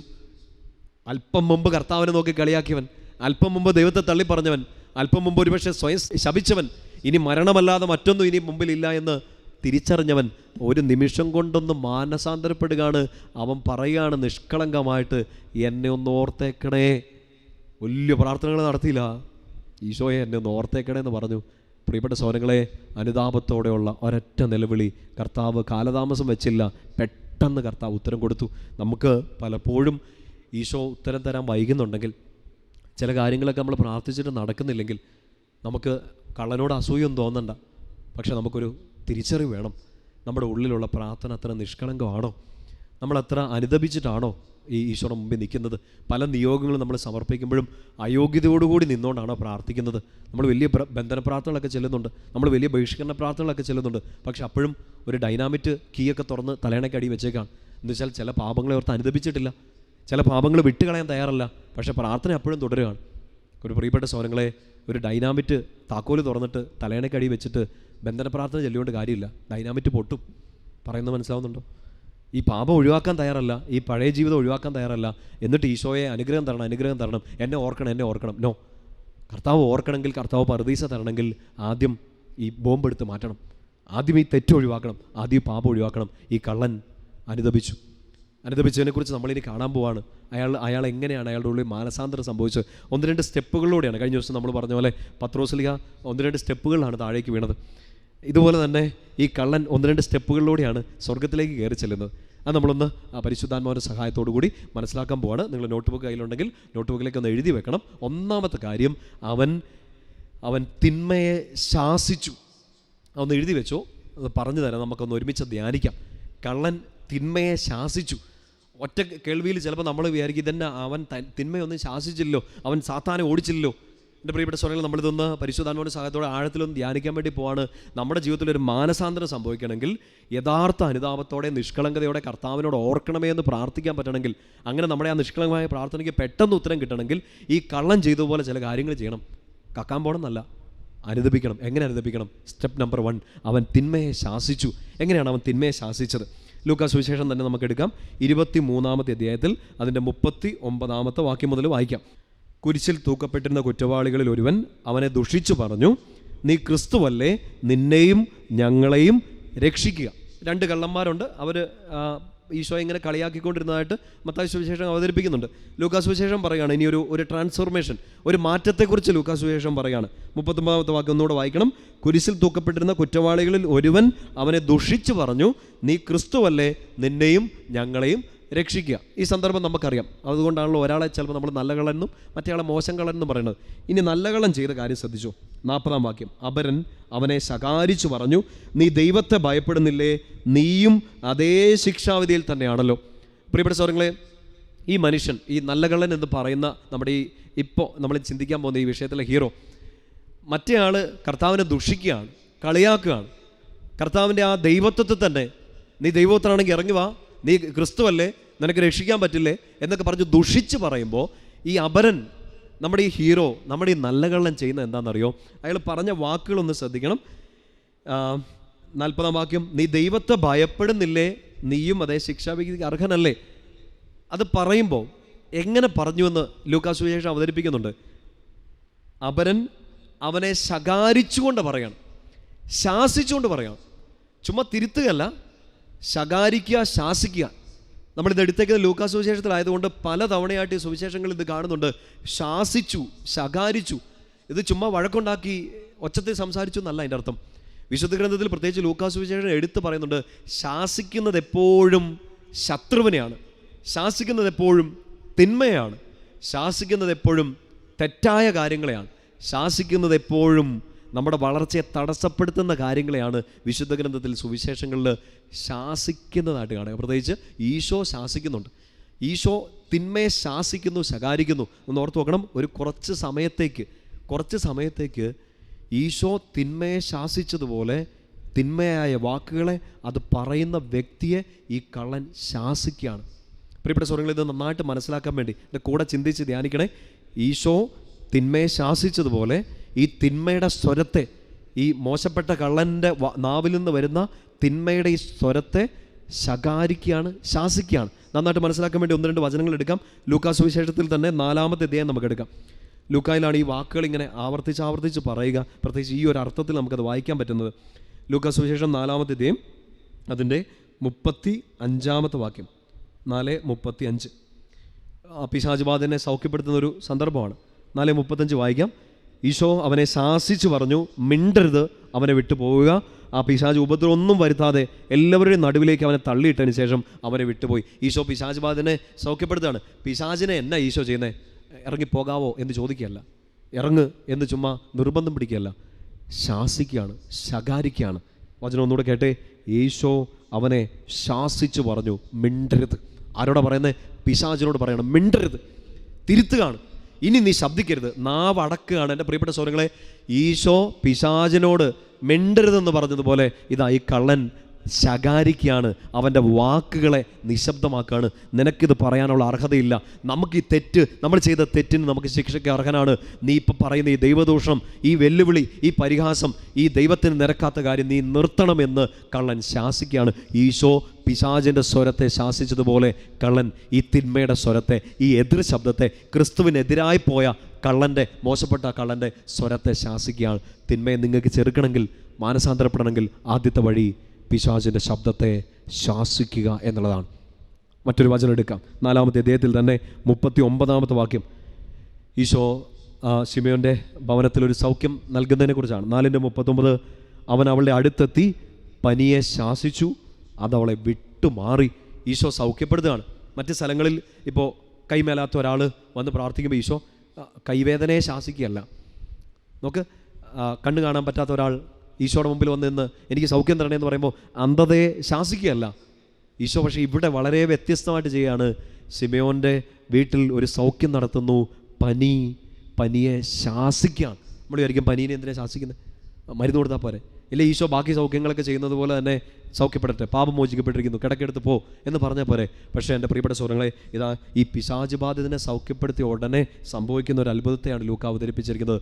ഈശോ സിനഗോഗിൽ നിന്ന് ഇങ്ങനെ വന്നിട്ട് കഫർനാമിൽ വെച്ച് ഈ വലിയൊരു അത്ഭുതം പ്രവർത്തിക്കുമ്പോൾ ഇത് വെറും പനിയല്ല, ഒരുപക്ഷെ നമ്മുടെ ശരീരത്തെ ബുദ്ധിമുട്ടിക്കുന്ന ഒരു തിന്മയെ, നമ്മുടെ ആരോഗ്യത്തെ നശിപ്പിച്ച് കളയുന്ന ചില പാപലഹരികളെ, നമ്മുടെ ജീവിതത്തെ നശിപ്പിച്ച് കളയുന്ന മരണം കൃത്യസമയത്ത് വന്നേക്കാം, പക്ഷേ ആ മരണം വിളിച്ചു വരുത്തുന്ന ആത്മഹത്യാപരമായ കാര്യങ്ങളെ, ശരീരത്തെ കാർന്നു തിന്നുന്ന രോഗങ്ങളെ, ആ രോഗത്തിന് കാരണം ഒരു തിന്മയാണെങ്കിൽ ആ തിന്മയെ ഈശോ ശാസിക്കുകയാണ്. നമുക്കറിയാം, എല്ലാ രോഗങ്ങളും നമ്മുടെ പാപങ്ങൾ കാരണം വരുന്നതല്ല, എന്നാൽ പാപങ്ങൾ കാരണം വരുന്ന രോഗങ്ങളില്ലേ. ഒരാൾ കഠിനമായിട്ട് മദ്യപിക്കുന്നു, ഒരാൾ ലഹരിക്ക് അടിമപ്പെട്ടു പോകുന്നു, ഒരാൾ ശാരീരികമായ തെറ്റുകൾ ആവർത്തിച്ച് ചെയ്യുന്നു. ആ തെറ്റിൻ്റെ പരിണിതഫലമായിട്ട് ശരീരത്തിൽ രോഗം വരാം. ശിമയോൻ്റെ അമ്മായിയമ്മ എന്തെങ്കിലുമൊക്കെ പാപം ചെയ്തുകൊണ്ട് വന്ന പനിയാണെന്നല്ല പറയണത്. പക്ഷേ ഈശോ ഒരു സൂചന തരികയാണ്. നിൻ്റെ ശരീരത്തെ കാർന്നു തിന്നുന്നത്, നിൻ്റെ ആത്മാവിനെ കാർന്നു തിന്നുന്ന, നിൻ്റെ മനസ്സിനെ കാർന്നു തിന്നുന്ന ഈ രോഗം ഒരു തിന്മ വരുത്തിയതാണെങ്കിൽ ആ തിന്മയോട് കർത്താവ് ചുമ്മാ പൊക്കോളാനല്ല പറയുന്നത്, നിന്നോട് പാപം ക്ഷമിച്ചു എന്നല്ല പറയുന്നത്, തിന്മയെ കർത്താവ് ശാസിക്കുന്നു. രണ്ടാമത്തെ ഉദാഹരണമാണ് കള്ളൻ ശാസിക്കുന്നു. ഈശോ പിശാചിനെ ശാസിച്ചതുപോലെ, ഈശോ നന്മയെ തടസ്സപ്പെടുത്തുന്ന ഈ പനിയെ ശാസിച്ചതുപോലെ, ഈ കള്ളൻ ഈശോയുടെ സ്വരം പോലെ ഏറ്റെടുത്തുകൊണ്ട് തിന്മയുടെ സ്വരത്തെ, നന്മയെ തടസ്സപ്പെടുത്തുന്ന കാര്യങ്ങളെ ശാസിക്കുകയാണ്. ഒരു ഉദാഹരണം കൂടെ വായിച്ചാൽ നമുക്കിത് കുറച്ചുകൂടെ മനസ്സിലാവും. 4-ാമത്തെ അധ്യായത്തിൽ തന്നെ 41-ാമത്തെ വാക്യം, 4:41 വായിച്ചേ. നീ ദൈവപുത്രനാണെന്ന് ഉറക്കെ വിളിച്ചു പറഞ്ഞുകൊണ്ട് അനേകരിൽ നിന്ന് പിശാചുകൾ വിട്ടുപോയി, അവൻ അവയെ ശാസിച്ചു. അതേ എപ്പിസോഡാണ് കേട്ടോ. അപ്പോൾ ഈ ഒരു നിങ്ങൾ ശിമയോൻ്റെ അമ്മായിയമ്മയുടെ ഈ പനി സൗഖ്യപ്പെടുന്ന ഓർക്കുമ്പോൾ ചുമ്മാ ഒരു രോഗം മാറിയതായിട്ട് കാണരുത്. മുകളിൽ പിശാചിനെ പുറത്താക്കുന്നു, തൊട്ട് താഴെയും പിശാചുകളെ പുറത്താക്കുന്നു. രണ്ടും നടക്കുന്നത് ശാസന വഴിയാണ്, ശകാരം വഴിയാണ്. അതിനിടയ്ക്ക് ഈശോ ഈ പനിയെയും ശാസിക്കുകയാണ്. നമുക്കൊരു ബോധ്യം തരണം, ഈ രണ്ട് ബോക്സിനിടയിൽ ലൂക്കാ സുവിശേഷം ഇത് അവതരിപ്പിക്കുന്നത് ഈ പനി വെറൊരു പനിയല്ല, ഇതൊരു തിന്മയുടെ പ്രവർത്തനമാണ്.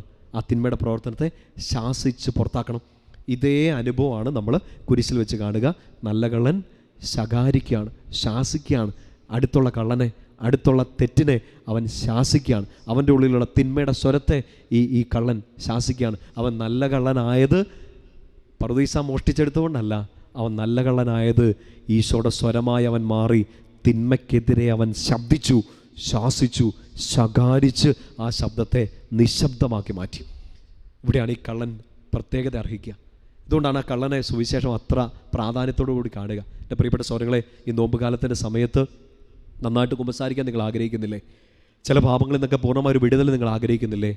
ഒന്നാമത്തെ സ്റ്റെപ്പ് മറന്നു പോകരുത്. നിങ്ങളെ ബുദ്ധിമുട്ടിക്കുന്ന ആ തിന്മയെ നിങ്ങൾ ശാസിക്കണം. നമ്മുടെ ആത്മീയതയിൽ പറ്റിപ്പോകുന്നൊരു അബദ്ധം എന്നാണെന്നറിയോ? ഇതൊരു അബദ്ധമാണെന്നാണ് തോന്നുന്നത്. ഈശോ ഒരു സൈഡിലുണ്ട്, പിശാചു ഒരു സൈഡിലുണ്ട്. രണ്ടുപേരും അവിടെ ഉണ്ട്. നമ്മളെ സ്നേഹിക്കുന്ന ഈശോയുണ്ട്, നമ്മളെ കുഴിയിലേക്ക് ചാടിക്കുന്ന പിശാചുമുണ്ട്. നമുക്ക് പറ്റിപ്പോകുന്നൊരു അബദ്ധം എന്നാണെന്നറിയോ? ഈശോയോട് നമ്മളിങ്ങനെ മിണ്ടിക്കൊണ്ടിരിക്കും. പറയുമ്പോൾ തെറ്റിദ്ധരിക്കല്ല്. നമ്മളീ പ്രാർത്ഥിക്കുന്നു, നമ്മൾ ഒച്ചത്തിൽ പ്രാർത്ഥിക്കുന്നു, നമ്മൾ ഓരോ കാര്യങ്ങൾ പറയുന്നു, നമ്മുടെ നിയോഗങ്ങൾ സമർപ്പിക്കുന്നു, നമ്മളിങ്ങനെ ഈശോയോട് മിണ്ടിക്കൊണ്ടിരിക്കുകയാണ്. തെറ്റാണോ? തെറ്റല്ല. പക്ഷെ ഒരു അബദ്ധം സംഭവിക്കാം. ഈശോയോട് നമ്മളിങ്ങനെ സംസാരിച്ചുകൊണ്ടിരിക്കുകയും ഈശോ പറയുന്നത് കേൾക്കാൻ സമയമില്ലാത്ത ആത്മീയ മനുഷ്യരായിട്ട് നമ്മൾ ചിലപ്പോൾ മാറുന്നുണ്ട്. നമ്മളിങ്ങനെ പറഞ്ഞുകൊണ്ടിരിക്കുകയാണ്. ഈശോയെ അത്, ഈശോയെ ഇത്, ഈശോയെ അത് വേണം, ഈശോയെ ഇത് പോകണം. ഇതിങ്ങനെ അങ്ങോട്ട് മിണ്ടിക്കൊണ്ടിരിക്കുകയാണ്. ഈശോ എന്താ ഇങ്ങോട്ട് പറയുന്നത്? കേൾക്കുന്നില്ല. ആത്മീയതയിൽ വരുന്ന ഒരബദ്ധമാണ്. ഇനി അപ്പുറത്തെ സൈഡിൽ പിശാചുണ്ട്. ഈ പിശാചിൻ്റെ അടുത്ത് തന്നെ സംഭവിക്കുന്നത്, അവൻ നമ്മളോട് ഇങ്ങനെ സംസാരിച്ചുകൊണ്ടിരിക്കുകയാണ്. നമ്മൾ ഈശോയോട് സംസാരിക്കുന്നു, പിശാച് നമ്മളോട് സംസാരിക്കുന്നു. പ്രലോഭനങ്ങളെയൊക്കെ നമുക്ക് അങ്ങനെ വ്യാഖ്യാനിക്കാം. അത് ചെയ്യ്, ഇത് ചെയ്യ്, അത് വേണ്ടേ, അത് കുഴപ്പമില്ലല്ലോ എന്നൊക്കെ പിശാച് നമ്മളോട് സംസാരിക്കുമ്പോൾ നമ്മൾ തന്നെ ചെയ്യുന്നത്, നമ്മൾ കേൾക്കുകയാണ്. വീണ്ടും തെറ്റിദ്ധരിക്കരുത്. എവിടെയെങ്കിലുമൊക്കെ നമ്മൾ പാപം ചെയ്തിട്ടുണ്ടെങ്കിൽ അത് ഉറപ്പാണ് അവൻ്റെ സ്വരം നമ്മൾ കേട്ടതുകൊണ്ടാണ്. പിശാചിൻ്റെ സ്വരം കേട്ടു. എന്നായിരുന്നു ചെയ്യേണ്ടതെന്നറിയോ? പിശാചിനോട് നമ്മൾ സംസാരിക്കണം. അച്ഛൻ വഴിതെറ്റിക്കാണ് നിങ്ങൾ ചിന്തിക്കല്ലേ. ഈശോയോട് സംസാരിക്കുന്നത് കുറച്ച് പിശാചിനോട് സംസാരിക്കുന്നു പറഞ്ഞാൽ നമ്മൾ ദോസ്തുക്കളാവാൻ, കൂട്ടുകാരാകാനല്ല പറയുന്നത്. നിങ്ങൾ അല്പസമയം ഈശോയോടുള്ള സംസാരം നിർത്തി ഈശോ പറയുന്നത് കൂടുതൽ കേൾക്കാൻ തുടങ്ങുക, ജീവിതം മാറും. ഇനി ഇപ്പുറത്തെ സൈഡിൽ പിശാച് പറയുന്നത് നമ്മൾ കേൾക്കുന്നില്ലായിരിക്കും, വിശുദ്ധിയിൽ ജീവിക്കുന്നുണ്ടായിരിക്കും, പക്ഷെ അവൻ പ്രലോഭിച്ചുകൊണ്ട് പുറകെ നടക്കുന്നുണ്ടല്ലോ. അവനോട് നിങ്ങൾ സംസാരിക്കണം. പിശാച് കുട്ടാ സുഖമാണോ എന്നുള്ള സംസാരമല്ല ഇവിടെ സംസാരിക്കുന്നത്. ഈശോ പിശാചിനോട് സംസാരിക്കുന്നത് കണ്ടോ? ഈ കള്ളൻ ഈ തിന്മയോട് സംസാരിക്കുന്നുണ്ടോ? എങ്ങനെയാണ് സംസാരിക്കുന്നത്? ശാസിക്കുകയാണ്, ശകാരിക്കുകയാണ്, വിട്ടു പോകാൻ വേണ്ടി കൽപ്പിക്കുകയാണ്. നമ്മൾ ചെയ്യേണ്ടതാണ് നമ്മുടെ ആത്മീയ ജീവിതത്തിൽ ഈശോയോടുള്ള സംസാരം കുറച്ച് ഈശോ പറയുന്നത് കേൾക്കുന്നത് കൂട്ടണം. പിശാച് പറയുന്നത് കേൾക്കുന്നത് നിർത്തി അവനോട് തിരിച്ച് സംസാരിക്കണം. എങ്ങനെ? ശാസിക്കണം. നിങ്ങളുടെ ജീവിതത്തിൽ നിന്ന്, എൻ്റെ ജീവിതത്തിൽ നിന്ന്, നമ്മുടെ ജീവിതത്തിൻ്റെ പാപ വഴികളിൽ നമുക്ക് തിരിച്ചു കയറി വരണമെങ്കിൽ ഈ അവസാന നിമിഷം ഒന്ന് മാനസാന്തരപ്പെടണം. ഈ നോമ്പിലെങ്കിലും ജീവിതം ഒന്ന് മാറ്റണം നിങ്ങൾ ആഗ്രഹിക്കുന്നുണ്ടെങ്കിൽ സ്റ്റെപ്പ് നമ്പർ 1, അവനെ ശാസിക്കുക. ഈ തിന്മയുടെ സ്വരത്തോട് മിണ്ടാതിരിക്കാൻ പറയുക, അവനോട് പുറത്തു പോകാൻ പറയുക. പ്രിയപ്പെട്ട സ്വരങ്ങളെ, നമ്മൾ കുമ്പസാരിക്കുമ്പോഴും നമ്മൾ അനുദപിക്കുമ്പോഴും ഒക്കെ ചിലപ്പോൾ ഈ പിശാച് നമ്മളിങ്ങനെ തടസ്സപ്പെടുത്തിക്കൊണ്ടിരിക്കും.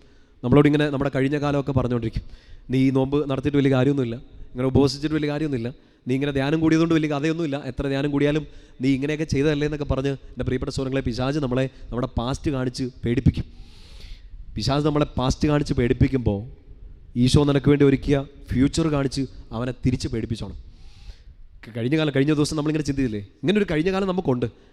പൗലോസ് ശ്ലീഹ പറഞ്ഞ വാക്ക് ഇന്നലെ പറഞ്ഞത് നിങ്ങൾ ഓർക്കുന്നുണ്ടാവും. എൻ്റെ പിന്നിൽ ഒത്തിരി കാര്യങ്ങളുണ്ട്. അത് പറഞ്ഞ് പിശാച് എന്നെ പേടിപ്പിക്കുമ്പോൾ അവനെ തിരിച്ച് പേടിപ്പിക്കേണ്ടത്, അവനെ തിരിച്ച് ശാസിക്കേണ്ടത്, സാത്താനെ നീ എന്നെ ഭയപ്പെടുത്തുന്ന എൻ്റെ കഴിഞ്ഞ കാലമല്ല, ഈശോ എന്നോട് പുറത്ത് എനിക്ക് വേണ്ടി കാണിക്കുന്ന ഒരു ഫ്യൂച്ചർ.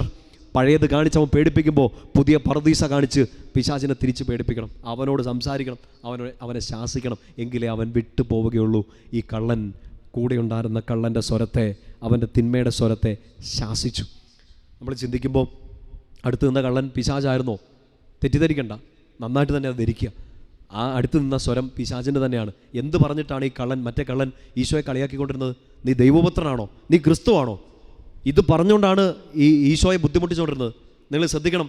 നമ്മൾ ഈ നോമ്പ് കാലത്തൊക്കെ തീർച്ചയായിട്ടും വായിച്ച് ധ്യാനിച്ചാണ്. ഒരുപക്ഷെ നോമ്പിൻ്റെ ആദ്യത്തെ ദിവസങ്ങളൊക്കെ നമ്മുടെ ദേവാലയങ്ങളൊക്കെ വായിച്ചാണ് ഈശോയ്ക്ക് മരുഭൂമിയിൽ വെച്ചുണ്ടാകുന്ന പ്രലോഭനം. ലൂക്കാ 4-ലും മത്തായി 4-ലും എപ്പിസോഡുകൾ നമ്മൾ കാണുന്നുണ്ട്. ഈശോയെ പ്രലോഭിപ്പിക്കുന്ന സമയത്ത് ആദ്യത്തെ പ്രലോഭനം എന്താണ്? കല്ല് അപ്പമാക്കാനൊന്നുമല്ല. കല്ലപ്പമാക്കാൻ ഈശോയ്ക്ക് അതൊരു വിഷയം. 5 അപ്പം 5000 പേർക്ക് കൊടുത്ത ആൾക്ക് ഈശോയ്ക്ക് അതൊരു ഒരു പ്രലോഭനം പോലും അല്ല. ഈശോയ്ക്ക് സിമ്പിളായിട്ട് ചെയ്യാം. അത് പറഞ്ഞിട്ട് പിശാചിനെ പ്രലോഭിപ്പിക്കേണ്ട കാര്യമൊന്നുമില്ല. പക്ഷേ പിശാച് പ്രലോഭിപ്പിക്കുന്നത് എങ്ങനെയാണ്? ആ സ്റ്റേറ്റ്മെൻറ്റ് നിങ്ങൾ ശ്രദ്ധിക്കണം. നീ ദൈവപുത്രനാണെങ്കിൽ കല്ലിനോട് അപ്പമാകാൻ പറയുക. കല്ലിനെ അപ്പമാക്കുക എന്നുള്ളത് ഒരു പ്രലോഭനമല്ല ഈശോയ്ക്ക്. അത് ഈശോയ്ക്ക് വളരെ സിമ്പിളായിട്ട് ചെയ്ത്, അത് പിശാച് പറയേണ്ട കാര്യമൊന്നുമില്ല, ഈശോയ്ക്ക് തന്നെ ചെയ്യാം.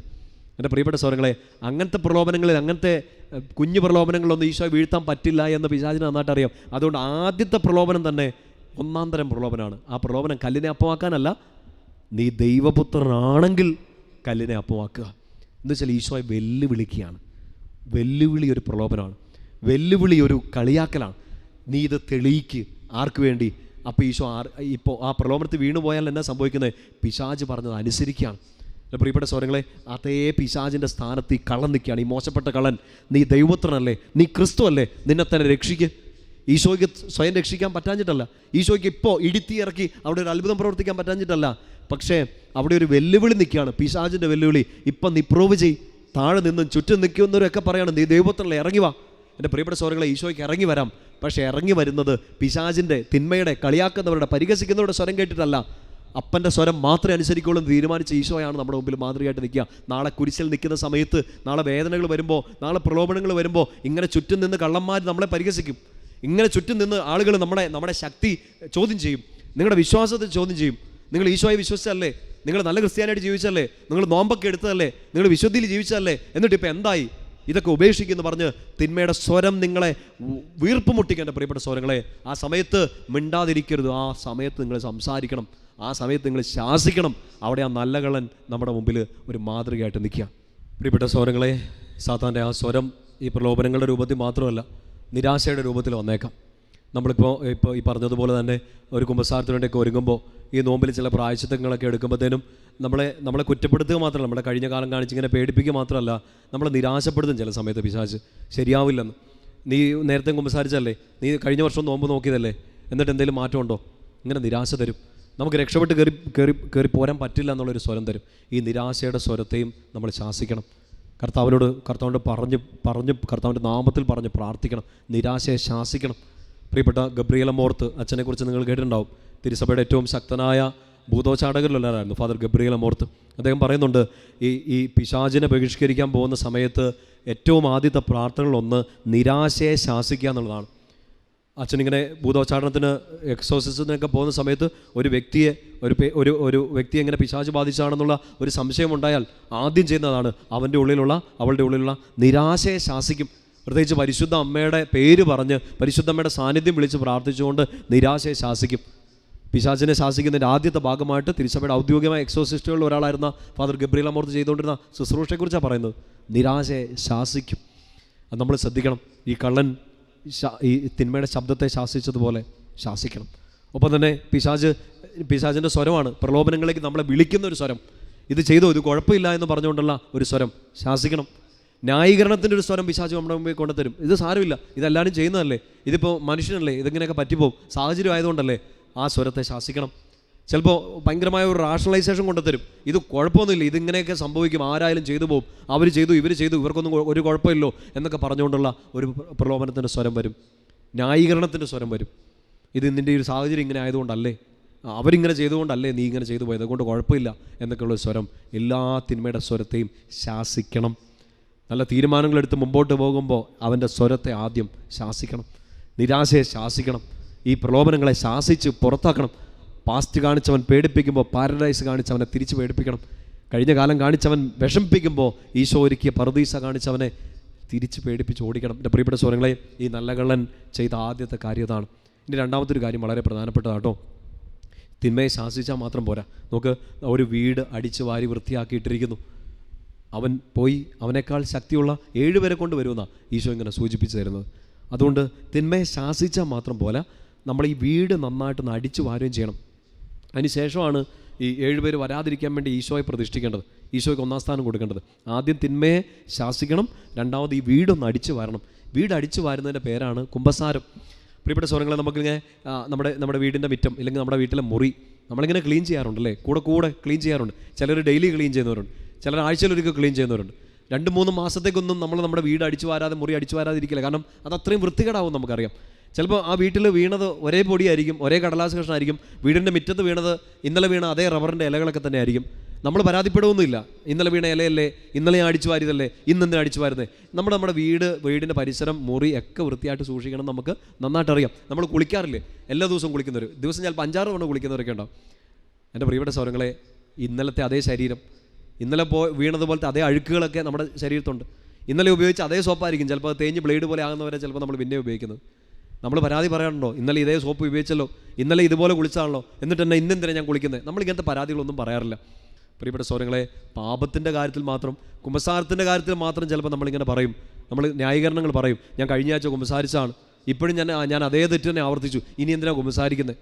ചിലപ്പോൾ നമ്മളിങ്ങനെ നീട്ടിവെക്കും 3-4 മാസത്തേക്കൊക്കെ. നമ്മുടെ വീട് അടിച്ചു വാരാൻ റെഗുലർലി നമ്മൾ ചെയ്യുന്നുണ്ട്. പക്ഷേ നമ്മുടെ ഈ ശരീരം, നമ്മുടെ മനസ്സ്, ആത്മാവ് അടിച്ചു വാരുന്ന കുമ്പസാരം എന്ന ശുശ്രൂഷയ്ക്ക് വേണ്ടി നമ്മൾ പോകുന്നില്ല.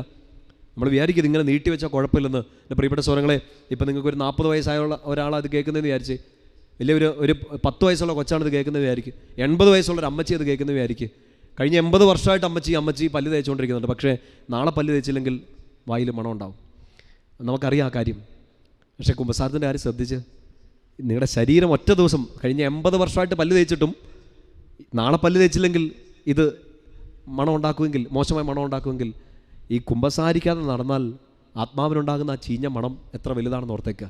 അതുകൊണ്ട് തിന്മയെ തള്ളിപ്പറയുക മാത്രമല്ല, അവനെ പുറത്താക്കാൻ ശാസിക്കുക മാത്രമല്ല, അനുതാപത്തോടെ പാപങ്ങൾ ഏറ്റുപറയുകയും ചെയ്യുന്നിടത്താണ് നമുക്ക് പറുദീസ കിട്ടുക.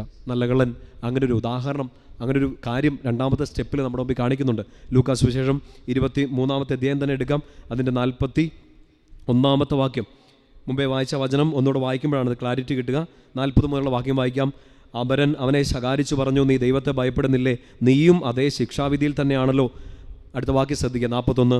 നമ്മുടെ ശിക്ഷാവിധി ന്യായമാണ്, നമ്മുടെ പ്രവൃത്തികൾക്ക് തക്ക പ്രതിഫലം നമുക്ക് ലഭിച്ചിരിക്കുന്നു. ഇവൻ ഒരു തെറ്റും ചെയ്തിട്ടില്ല എന്ന് ഈശോയെക്കുറിച്ച് പറയുമ്പോൾ ഈ കള്ളൻ തന്നെക്കുറിച്ച്, അവരെ രണ്ടുപേരെയും കുറിച്ച് പറയാണ്. പ്രത്യേകിച്ച് സ്വയം ആ തിരിച്ചറിവോട് പറയാണ്, ഈ നമ്മൾ തെറ്റ് ചെയ്തു, ഈ ശിക്ഷയ്ക്ക് നമ്മൾ അർഹരാണ്.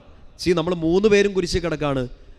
ഈ ദുഷിച്ച് പറയുന്ന നീയും ഇപ്പം ഇത് കേട്ടോണ്ടിരിക്കുന്ന ഞാനും നമ്മൾ തെറ്റ് ചെയ്തു പോയി, അവനൊരു തെറ്റും ചെയ്തിട്ടില്ല. എൻ്റെ പ്രിയപ്പെട്ട സഹോദരങ്ങളെ, ഈ നല്ല കള്ളം ചെയ്ത രണ്ടാമത്തെ കാര്യം തിന്മയെ ശാസിക്കുക എന്നത് മാത്രമല്ല, രണ്ടാമത്തെ കാര്യം വളരെ പ്രധാനപ്പെട്ടതാണ്.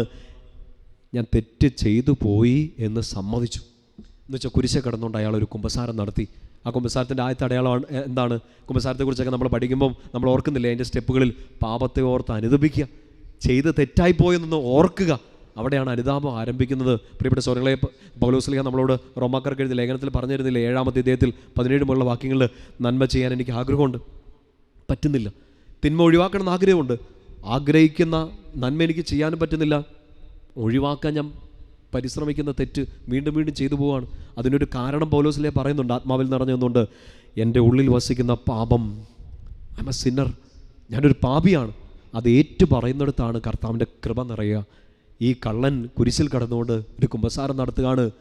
ഈ തെറ്റ് ഞാൻ ചെയ്തു പോയി, ശിക്ഷയ്ക്ക് ഞാൻ അർഹനാണ്. എൻ്റെ പ്രിയപ്പെട്ട സ്വരങ്ങളെ, അനുതാപത്തോടെ ഏറ്റു പറയുന്ന പാപങ്ങൾക്ക് മാത്രമേ കുമ്പസാരത്തിൽ മാപ്പുള്ളൂ എന്ന് നമുക്കറിയാം.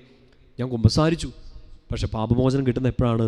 ചെയ്തു പോയ തെറ്റിനെക്കുറിച്ച് ആത്മാർത്ഥമായി ഞാൻ അനുദപിച്ചത് ഏറ്റു പറയുമ്പോഴാണ്. നോക്ക്, ഈശോയുടെ മുമ്പിൽ നമ്മൾ ചെയ്ത കണക്കില്ലാത്ത പാപങ്ങളുണ്ടാകാം, പക്ഷെ ഒരു കണക്ക് പോലും ഇല്ലാതെ ഈശോ അതെല്ലാം പൊറുക്കും, മറന്നു കളയും, ക്ഷമിച്ചു കളയും. എപ്പോഴാണെന്നറിയോ? നമ്മളൊന്ന് ഏറ്റു പറഞ്ഞാൽ മതി. അപ്പോൾ എനിക്ക് തെറ്റു പറ്റിയെന്ന് പറഞ്ഞാൽ മതി. ധൂർത്തപുത്രൻ്റെ ഉപമയിലൊക്കെ നമ്മൾ കാണുന്നില്ലേ? പിതാവേ അങ്ങേക്കെതിരായി, സ്വർഗത്തിനെതിരായി ഞാൻ തെറ്റ് ചെയ്തു പോയി, ദാസനായിട്ട് പരിഗണിച്ചാൽ മതി. ഇല്ല, പിതാവിൻ്റെ സ്നേഹം ദാസനായിട്ട് കാണാനൊന്നുമല്ല, അനുദപിക്കുന്ന ഒരാളെ മകനായിട്ട്, ഒരു രാജകുമാരനായിട്ട് തിരിച്ചെടുക്കുക എന്നുള്ളതാണ് കർത്താവിൻ്റെ കാരുണ്യം. അതുതന്നെയല്ലേ നമ്മൾ കുരിശിലും കാണുന്നത്? കള്ളനാണ്, പാപിയാണ്, ദാസനാണ്, അടിമയൊക്കെയാണ്, ശിക്ഷയ്ക്ക് വിധേയപ്പെട്ടവനാണ്. പക്ഷെ അവനെ എടുത്തുയർത്തുന്നത് പറുദീസയിലേക്കാണ്. കർത്താവിൻ്റെ കാരുണ്യം അത്രയും വലുതാണ്. പ്രിയപ്പെട്ട സഹോദരങ്ങളെ, നമ്മൾ പഴയ നിയമത്തിലൊക്കെ നമ്മുടെ മനസ്സിലുള്ള ഏറ്റവും വലിയ ഉദാഹരണങ്ങളല്ലേ ആദവും ഹവ്വായും കായനും ഒക്കെ. ആദം പോയി ഒളിച്ചു, ഹവ്വ പോയി ഒളിച്ചു. എന്തായി സംഭവിച്ചത്? നീ എവിടെയാണെന്ന് ചോദിക്കുമ്പോൾ തെറ്റ് പറ്റിയെന്ന് പറഞ്ഞാൽ മതി. ഈ അത്തിയിലെ ഒന്നും ഉണ്ടാക്കിയിട്ട് അവിടെ ഫാഷൻ ഡിസൈനിങ് ചെയ്യേണ്ട കാര്യം അവിടെ ഇല്ല. ഒന്നും ന്യായീകരിക്കാൻ പോകേണ്ട കാര്യമില്ല, ഒരാളുടെ പേരും കുറ്റം ആരോപിക്കേണ്ട കാര്യമില്ല. എനിക്ക് തെറ്റ് പറ്റിപ്പോയി എന്ന് പറഞ്ഞാച്ചാൽ മതി. കായനോട് ചോദിക്കുന്നുണ്ട്, സഹോദരൻ എവിടെ? പറഞ്ഞാൽ മതി, എൻ്റെ അസൂയയിൽ, എൻ്റെ ദേഷ്യത്തിൽ ഈ തെറ്റ് ഞാൻ ചെയ്തു പോയി, ക്ഷമിച്ചേനെ. എൻ്റെ പ്രിയപ്പെട്ട സഹോദരങ്ങളെ, കർത്താവിന് ക്ഷമിക്കാൻ പറ്റുന്ന തെറ്റുകളൊക്കെ ഞാനും നിങ്ങളൊക്കെ ചെയ്തിട്ടുള്ളൂ. പക്ഷെ എന്നിട്ടും എന്തുകൊണ്ടാണ് ശിക്ഷ പിൻവലിക്കാത്തതെന്ന് വിചാരിച്ചാൽ അനുദപിച്ചിട്ടില്ല, ഏറ്റു പറഞ്ഞിട്ടില്ല. ഇന്ന് ഒരു തീരുമാനം എടുക്ക്. ധ്യാനത്തിൻ്റെ 3-ാം ദിവസമാണ്, നാളെ നമ്മുടെ ധ്യാനം തീരും. പ്രാർത്ഥിക്കുക, കർത്താവേ എനിക്ക് സ്വർഗം വേണം. ഇന്ന് മരിച്ചാൽ, ഈ നോമ്പിൻ്റെ ഈ ദിവസങ്ങളിൽ മരിച്ചാൽ എനിക്ക് സ്വർഗം വേണം. ഈ നോമ്പ് പൂർത്തിയാക്കാൻ പറ്റിയില്ലെങ്കിൽ എനിക്ക് സ്വർഗം വേണം. എങ്ങനെ പറ്റും? ഇന്ന് പറുദീസ പിടിച്ചു മേടിക്കുക.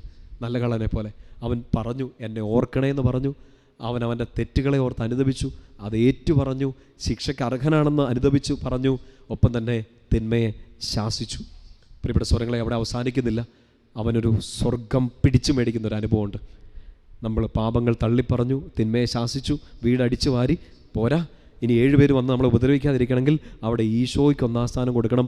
പറുദീസയുടെ മക്കളായിട്ട് മാറണം, സ്വർഗത്തിൻ്റെ മക്കളായിട്ട് മാറണം, സ്വർഗത്തിൻ്റെ അവകാശികളായിട്ട് മാറണം. ലൂക്കാസ് സുവിശേഷം 23:42 ഇവൻ സ്വർഗം കരസ്ഥമാക്കുന്ന നല്ല കള്ളനായി മാറുന്ന 3-ാമത്തെ സ്റ്റെപ്പാണ്. 23:42 അവൻ തുടർന്നു. മുമ്പേ നമ്മൾ വായിച്ചതാണ്, യേശുവേ നീ നിൻ്റെ രാജ്യത്ത് പ്രവേശിക്കുമ്പോൾ എന്നെയും ഓർക്കണമേ. പ്രിയപ്പെട്ട സഹോദരങ്ങളെ, നിങ്ങൾ ശ്രദ്ധിച്ചോ, 4 സുവിശേഷങ്ങളിൽ ഈശോയെക്കുറിച്ച് ഒത്തിരി കാര്യങ്ങൾ നമ്മൾ വായിക്കുന്നില്ലേ? ഈശോയെ പലരും പല പേരുകളിൽ, പല അഭിസംബോധനകളിൽ വിളിക്കുന്ന നമ്മൾ കാണുന്നില്ലേ? ഈശോയെ ദാവീദിൻ്റെ പുത്ര, ഈശോയെ ജീവനുള്ള ദൈവത്തിൻ്റെ പുത്ര, നസറായനായ യേശുവെ, മറിയത്തിൻ്റെ മകനായ ഈശോയെ, യോസേപ്പിൻ്റെ മകനായ യേശുവെ, ഇങ്ങനെ ഒത്തിരി കാര്യങ്ങൾ ഈശോയെക്കുറിച്ച് വിളിക്കുന്നത്. രക്ഷകൻ എന്ന് പറയുന്നുണ്ട്, കർത്താവ് എന്ന് പറയുന്നുണ്ട്, ദൈവമേ എന്ന് വിളിക്കുന്നുണ്ട്. ഞാൻ ശ്രദ്ധിക്കുക, ഈശോ എന്ന പേര് ഒരൊറ്റ ആൾ മാത്രമേ സുവിശേഷത്തിൽ ഡയറക്റ്റായിട്ട് ഈശോയെ വിളിക്കുന്നുള്ളൂ. ഈശോയ്ക്ക് പേരൊക്കെ ഇടുന്നുണ്ട്, നമ്മൾ കാണുന്നുണ്ട്. ഈശോ എന്നവന് പേരിടണമെന്ന് ദൂതൻ പറയുന്നുണ്ട്. പക്ഷേ യേശുവേ, ഈശോയെ എന്ന് നേരിട്ട് സുവിശേഷത്തിൽ ഒരൊറ്റ ആൾ മാത്രമേ വിളിക്കുന്നുള്ളൂ. ആദി കള്ളനാണ്. നിങ്ങൾ സുവിശേഷം ശ്രദ്ധിച്ച് വായിച്ചു നോക്കിയേ. അതൊരു നിങ്ങളുടെ മനസ്സിലതൊരു ബോധ്യമായിട്ട് കിട്ടണം. അതായത് കഴിഞ്ഞ കാലത്തെ ഒരു പാസ്റ്റ് ഉണ്ടായിട്ടും അവനൊന്ന് അനുദപിച്ചപ്പോൾ അവന് ഈശോയെ ചുമ്മാ പേരെടുത്ത് വിളിച്ചു. അതിൻ്റെ എത്ര വലിയ പ്രത്യേകത എന്ന് ചിന്തിക്കല്ലേ. ഒരാളെ നമ്മൾ പേരെടുത്ത് വിളിക്കണമെങ്കിൽ നോക്ക്, ഞാനിപ്പോൾ ഒരു വൈദികനാണ്, എന്നെ പലരും അച്ചാന്ന് തന്നെ വിളിക്കാറുള്ളൂ. പലരും എന്ന് വെച്ചാൽ എല്ലാവരും അച്ചാന്ന് വിളിക്കാറുള്ളൂ. പക്ഷേ എൻ്റെ ഏറ്റവും അടുത്ത സുഹൃത്തുക്കൾ എന്നെ പേരെടുത്ത് വിളിക്കാറുണ്ട്. അതിനൊരു സ്വാതന്ത്ര്യം കൊടുത്തിട്ടുണ്ട്. എൻ്റെ അമ്മ ഇപ്പോഴും എന്നെ അച്ചാവെന്നൊന്നും വിളിക്കാറില്ല, അമ്മ എന്നെ മോനേന്ന് വിളിക്കാറുണ്ട്. എന്തുകൊണ്ടത്? ആ ഒരു അടുപ്പം, ആ ഒരു ബന്ധത്തിൽ അത്ര അടുത്തതുകൊണ്ട് ചിലപ്പോൾ നമ്മൾ പേരെടുത്ത് വിളിക്കും. ഈശോയെ നിങ്ങൾ ശ്രദ്ധിക്ക്, ഒരാൾ പോലും, പരിശുദ്ധ അമ്മ പോലും വിളിക്കുന്നതായിട്ട് ബൈബിളിൽ കാണുന്നില്ല, പേരെടുത്ത് വിളിക്കുന്നില്ല. ഈ കൂടെ നടന്ന യോഹന്നാൻ വിളിക്കുന്നില്ല, ഈ തിരിച്ചു വന്ന പത്രോസ് വിളിക്കുന്നില്ല, ഈശോയെ എന്ന് വിളിക്കുന്നില്ല. സുവിശേഷത്തിൽ ആകെ ഒരൊറ്റ ആളെ വിളിക്കുന്നുള്ളൂ. അത് കള്ളനാണ്, നല്ല ഒന്നാം തരം കള്ളൻ. അവൻ ഈശോയെ എന്ന് വിളിക്കണം. 42-ാം വാക്യം, യേശുവേ നീ നിൻ്റെ രാജ്യത്തിലായിരിക്കുമ്പോൾ എന്നെ ഓർക്കണമേ. പ്രിയപ്പെട്ട സഹോദരങ്ങളെ, ഒരു ഇൻറ്റിമസി വരികയാണ്, ഒരു സ്വാതന്ത്ര്യം വരികയാണ്. പാപത്തെ തള്ളി പറഞ്ഞവന്, പിശാചിനെ ശാസിച്ചവന്, പാപമേറ്റു പറഞ്ഞ് കർത്താവിൻ്റെ ഹൃദയത്തിൽ ഇടം കിട്ടിയവന് പിന്നെ കർത്താവിനോട് അടുപ്പമായി, ബന്ധമായി മാറി. നമുക്ക് പലപ്പോഴും ഈശോയോട് സ്വാതന്ത്ര്യത്തോടെ വിളിക്കാൻ പറ്റാത്തതിന് തടസ്സം നിൽക്കുന്ന നമ്മുടെ പാപങ്ങളാണ്. ആ പാപങ്ങൾ നമ്മളെ അകറ്റും. യെശയ്യാപ്രവാചകൻ 59-ാമത്തെ അധ്യായത്തിൽ വായിക്കുന്നുണ്ട്, എൻ്റെ കരം കുറുകിപ്പോയിട്ടില്ല, എൻ്റെ ചെവിക്ക് മാന്യം സംഭവിച്ചിട്ടില്ല, പക്ഷെ നിന്നെയും എന്നെയും തമ്മിൽ അകറ്റിയത് നിൻ്റെ പാപങ്ങളാണ്. നമുക്ക് ഈശോയുമായിട്ടുള്ള ബന്ധം നഷ്ടപ്പെട്ടു പോയത്, പഴയ പോലെ പ്രാർത്ഥിക്കാൻ പറ്റുന്നില്ല. പണ്ടൊക്കെ ഈശോപ്പ എന്നൊക്കെ പറഞ്ഞ് കുഞ്ഞുവാവയായിട്ട് നമ്മൾ ഈശോയോട് എല്ലാം പോയി പറഞ്ഞ് ഒരു നിഷ്കളങ്കമായൊരു ബന്ധം, ഒരു സ്നേഹം നമുക്ക് ഈശോയോടുണ്ടായിരുന്നു. നമ്മുടെ ആത്മീയത സുന്ദരമായിരുന്നു. പക്ഷെ പിന്നീട് ചിലപ്പോൾ നമുക്ക് പലതുമൊക്കെ കേട്ട്, പലതുമൊക്കെ തെറ്റിദ്ധരിച്ച്, പല തെറ്റുകളിലേക്കൊക്കെ നമ്മൾ വീണ്, എൻ്റെ പ്രിയപ്പെട്ട സഹോദരങ്ങളെ, ആ ബന്ധം നമുക്ക് നഷ്ടപ്പെട്ടു പോയി. ഈശോയെ എന്ന് ചങ്ക് തുറന്ന് വിളിക്കാനുള്ള ഒരു സ്വാതന്ത്ര്യം നമുക്ക് നഷ്ടപ്പെട്ടു. പാപത്തെ ഓർത്ത് അനുദപിച്ചാൽ, കുമ്പസാരിച്ചാൽ നിനക്ക് ആദ്യം കിട്ടുന്നത് ഒരു സ്വാതന്ത്ര്യമാണ്. ഗലാത്യ 5:1 നമ്മളിങ്ങനെ വായിക്കുന്നില്ലേ, അടിമത്തത്തിലേക്കല്ല സ്വാതന്ത്ര്യത്തിലേക്ക് ക്രിസ്തു നമ്മെ വിളിച്ചിരിക്കുന്നു. ആ സ്വാതന്ത്ര്യം നിങ്ങളെ സ്വർഗത്തിന് അവകാശിയാക്കും. എന്ന് വെച്ചാൽ ശിക്ഷ ഇനി ഉണ്ടാവില്ല, ഇനി നരകം നിങ്ങൾക്ക് ഉണ്ടാവില്ല. എപ്പോൾ? അനുദപിക്കുമ്പോൾ. അത് കുരിശിൽ കടന്നുകൊണ്ട് അവസാന നിമിഷമെങ്കിലും നീ അനുദപിക്കാൻ തയ്യാറായിക്കോ. നിനക്ക് വിധിക്കപ്പെട്ട ശിക്ഷ, നിനക്ക് വിധിക്കപ്പെട്ട നരകത്തിൽ നിന്ന് കർത്താവ് നിന്നെ പൊക്കിയെടുത്ത് പറുദീസ നിനക്ക് സ്വന്തമായിട്ട് തരും. റോമ 8:1-2 വാക്യങ്ങൾ നമ്മൾ വായിക്കുന്നില്ലേ, യേശു ക്രിസ്തുവിനോട് ഐക്യപ്പെട്ട് നിൽക്കുന്നവന് ഇനി ശിക്ഷാവിധിയില്ല. ഈ കള്ളന് ഇനി ഒന്നും ശിക്ഷിക്കാനില്ല. അവനിനി കള്ളെന്ന് പോലും വിളിക്കാനില്ല. അവനെ കള്ളെന്ന് വിളിക്കണമെങ്കിൽ അവൻ ഈശോയെ നേടിയെടുത്ത കള്ളൻ, ആടാ കൊച്ചു കള്ള എന്നൊക്കെ നമ്മൾ വിളിക്കേണ്ടി വരും. പ്രിയപ്പെട്ട സഹോദരങ്ങളെ, ശിക്ഷാവിധി ഇല്ല. ആർക്കാ? യേശു ക്രിസ്തുവിനോട് ഐക്യപ്പെട്ട് നിൽക്കുന്നവർക്ക്. ആ ഐക്യത്തെ തകർത്ത പാപങ്ങളെല്ലാം തകർത്തെറിയുമ്പോൾ, ആ പാപത്തിന് കൊടുത്ത കൈകളൊക്കെ വിടുവിക്കുമ്പോൾ, ഈശോയ്ക്ക് നിങ്ങൾ വീണ്ടും കൈ കൊടുക്കുമ്പോൾ, യേശു ക്രിസ്തുവിനോടൊരു ബന്ധം സ്ഥാപിക്കുമ്പോൾ, ഈശോയെ എന്ന് ഹൃദയം തുറന്ന് അത്ര ഇൻറ്റിമസിയോടെ ഈശോയെ വിളിക്കാനൊരു ബന്ധം നിങ്ങൾക്ക് സ്ഥാപിക്കാൻ പറ്റുമ്പോൾ, പിന്നെ എനിക്ക് ശിക്ഷാവിധി ഇല്ല. സ്വർഗം അവകാശമാക്കിയവന് പിന്നെ എന്ത് നരകത്തെക്കുറിച്ചുള്ള ഭയം? സ്വർഗത്തെ നേടിയെടുത്തവന് പിന്നെ ബാക്കി എന്ത് നഷ്ടപ്പെട്ടു പോയാൽ എന്ത് ഭയം? ആ കള്ളന് ഇതുവരെ മോഷ്ടിച്ചെടുത്തതോ, ഇതുവരെ അവൻ്റെ തെറ്റായ പ്രവൃത്തികൾ വഴി അവന് ഉണ്ടാക്കിയെടുത്ത പേരോ, മോശമായ പേരോ എല്ലാം പോയി. അവൻ സ്വർഗത്തെ നേടിയെടുത്തു. അവൻ്റെ പ്രാർത്ഥനയാണ്, നീ നിൻ്റെ രാജ്യത്തിൽ എന്നെയും കൂടെ ഓർക്കണമേ. പ്രിയപ്പെട്ട സഹോദരങ്ങളെ, താഴെ നിന്ന പുരോഹിതന്മാർക്കോ, അവിടെ നിന്ന നീപജ്ഞർക്കോ, വലിയ പണ്ഡിതർക്കോ മനസ്സിലാവാത്ത ദൈവരാജ്യത്തിൻ്റെ സുവിശേഷം കുരിശെ കടന്നുകൊണ്ട് കള്ളന് മനസ്സിലായി. അതുകൊണ്ട് അവൻ്റെ പ്രാർത്ഥന കുഞ്ഞു പ്രാർത്ഥനയൊന്നുമല്ല, നീ നിൻ്റെ രാജ്യത്തിൽ എന്നെ ഓർക്കണം. രാജ്യത്തിൽ ഓർക്കണം എന്ന് വെച്ചാൽ യു ആർ മൈ കിങ്, നീ എൻ്റെ രാജാവാണ്. അവർ കളിയാക്കാൻ വേണ്ടിയിട്ടൊക്കെ എഴുതി വെച്ചു. ഇല്ലെങ്കിൽ പീലാത്തോസ് ഇങ്ങനെ ഒരു വിധിവാചകം വെച്ചു, യൂദന്മാരുടെ രാജാവായ നസറായനായ യേശു. വിശ്വസിച്ചുകൊണ്ടൊന്നും പറഞ്ഞൊന്നുമല്ല, ഇവൻ തന്നെ രാജാവാക്കുന്നു എന്നും പറഞ്ഞാൽ ചുറ്റും നിന്നവരൊക്കെ കളിയാക്കിയത്. ഈ കളിയാക്കിയവർക്കൊന്നും മനസ്സിലാവാത്ത ഒരു രഹസ്യം കള്ളന് മനസ്സിലായി. അതുകൊണ്ട് അവൻ പറഞ്ഞു, രാജ്യത്തെന്നെ ഓർക്കണം, because you are my king, നീ എൻ്റെ രാജാവാണ്. ഈശോയെ രാജാവേ എന്ന് വിളിച്ചുകൊണ്ടാണ് ഇവൻ ആ കുരിശെ കടന്ന് മരിക്കുന്നത്. പ്രിയപ്പെട്ട സഹോദരങ്ങളെ, അവസാന നിമിഷം മേടിച്ചെടുത്തു. നമ്മുടെ പ്രിയപ്പെട്ട ബെനഡിക്റ്റ് 16 മാർപ്പാപ്പ പറയുന്നുണ്ട്, നല്ല കള്ളൻ കുരിശൽ കിടന്ന് അവൻ്റെ വലത്തുഭാഗത്തായിരുന്നു, അവൻ ചോദിച്ചു മേടിച്ചു സ്വർഗത്തിലും വലതുവശത്തുള്ള ഒരവകാശം. പ്രിയപ്പെട്ട സഹോദരങ്ങളെ, നമുക്ക് സ്വർഗം വാഗ്ദാനം ചെയ്തിരിക്കുന്ന, ഈ നോമ്പുകാലത്ത് വാഗ്ദാനം ചെയ്തിരിക്കുന്ന ഏറ്റവും വലിയ അനുഗ്രഹം, ഏറ്റവും വലിയ പ്രോമിസ് അതാണ്. സ്വർഗം നിനക്ക് ലഭിക്കും. നമ്മുടെ മുമ്പിൽ സഹനങ്ങളോ വെല്ലുവിളികളോ ഒക്കെ ഉണ്ടാവും, പക്ഷെ കരുണ അത്രയും വലുതാണ്. ഈ ഈശോയുടെ സ്നേഹത്തിൻ്റെ വലിപ്പം നിനക്കറിയണമെങ്കിൽ നീ ചെയ്തു പോയ പാപത്തിൻ്റെ കാഠിന്യം കൂടി അറിയണം. കർത്താവിൻ്റെ കാരുണ്യം എത്ര വലുതാണെന്ന് ഈ കള്ളൻ അറിഞ്ഞത് അവൻ്റെ പാപത്തെക്കുറിച്ച് അവനൊരു ബോധം വന്നപ്പോഴാണ്. നമുക്ക് ഈ ഒരു നോമ്പുകാലം ഏറ്റവും അനുഗ്രഹമാണെങ്കിൽ അനുദപിച്ചൊന്ന് കുമ്പസാരിക്കുക. ചിലപ്പോൾ കഴിഞ്ഞ ഈസ്റ്ററിനായിരിക്കും ഒന്ന് കുമ്പസാരിച്ചത്, കഴിഞ്ഞ ക്രിസ്മസിനായിരിക്കും കുമ്പസാരിച്ചത്. പ്രിയപ്പെട്ട സഹോദരങ്ങളെ, കണ്ണ് മൂടപ്പെടും. ഇപ്പോൾ കണ്ണ് തുറക്കണമെങ്കിൽ, ഈശോയെ കാണണമെങ്കിൽ അനുദപിക്കുക. നമ്മുടെ പാപങ്ങളൊക്കെ ഒന്ന് ഏറ്റുപറഞ്ഞ് അനുദപിക്കുക. ഇപ്പോഴെങ്കിലും അനുദപിച്ച് ഈശോയുടെ ഹൃദയത്തിലേക്ക് നമുക്ക് ഇടം പിടിക്കാൻ വേണ്ടി പരിശ്രമിക്കാം. നല്ല കള്ളന് സ്വർഗം കൊടുത്ത കർത്താവ് നമുക്ക് സ്വർഗം തരും, പറുദീസ നമുക്ക് തരും. പിടിച്ചു മേടിക്കണം. അവകാശമൊന്നുമില്ല. പാപത്തിൻ്റെ ഒരു കഴിഞ്ഞ കാലം ഉള്ളതുകൊണ്ട് ചിലപ്പോൾ അതിനുള്ള അവകാശം ഉണ്ടാവില്ല. ഇന്ന് നിങ്ങൾ പ്രാർത്ഥിച്ചോ. ഇന്ന് രാത്രിയിൽ നിങ്ങൾ കിടക്കുന്നതിന് മുമ്പ് സങ്കീർത്തനം 32 ഒന്ന് വായിച്ച് പ്രാർത്ഥിക്കണം കേട്ടോ. മാപ്പ് ലഭിച്ചവൻ്റെ ആനന്ദമാണ്, മാപ്പ് ലഭിച്ചവൻ്റെ ഒരു സന്തോഷം. കർത്താവ് ക്ഷമിച്ചു എന്നോ ബോധ്യം കിട്ടിയപ്പോൾ ഒരു സ്വർഗം കിട്ടിയ ആനന്ദത്തോടു കൂടി സങ്കീർത്തനം എഴുതി വെക്കുന്നതാണ് 32 സങ്കീർത്തനം. എൻ്റെ പാപങ്ങൾ ഞാൻ ഏറ്റുപറഞ്ഞു. അത് പറഞ്ഞപ്പോൾ തന്നെ, അത് തീരുമാനിച്ചപ്പോൾ തന്നെ കർത്താവിനോട് ക്ഷമിച്ചു. കർത്താവിൻ്റെ സ്നേഹം എന്നെ വലയം ചെയ്യുകയാണ്. പ്രിയപ്പെട്ട സ്വരങ്ങളെ, 32 സങ്കീർത്തനം ഒന്ന് വായിച്ച് ഈ രാത്രിയിൽ നിങ്ങൾ കിടക്കണം. സങ്കീർത്തനം 98 നമ്മളിങ്ങനെ വായിക്കുന്നില്ലേ, അവിടുത്തെ മുഖത്തിൻ്റെ പ്രകാശത്തിൽ നമ്മുടെ രഹസ്യ പാപങ്ങൾ പോലും വെളിപ്പെടുന്നു. ഈശോയുടെ പ്രകാശം നമുക്ക് കിട്ടണം. ആ പ്രകാശത്തിൽ അനുദപിക്കണം. ഏറ്റവും അടുത്ത സമയത്ത് തന്നെ പോയി ഒന്ന് കുമ്പസാരിക്കണം. പിതാവിൻ്റെയും പുത്രൻ്റെയും പരിശുദ്ധാത്മാവിൻ്റെയും നാമത്തിൽ ആമേൻ.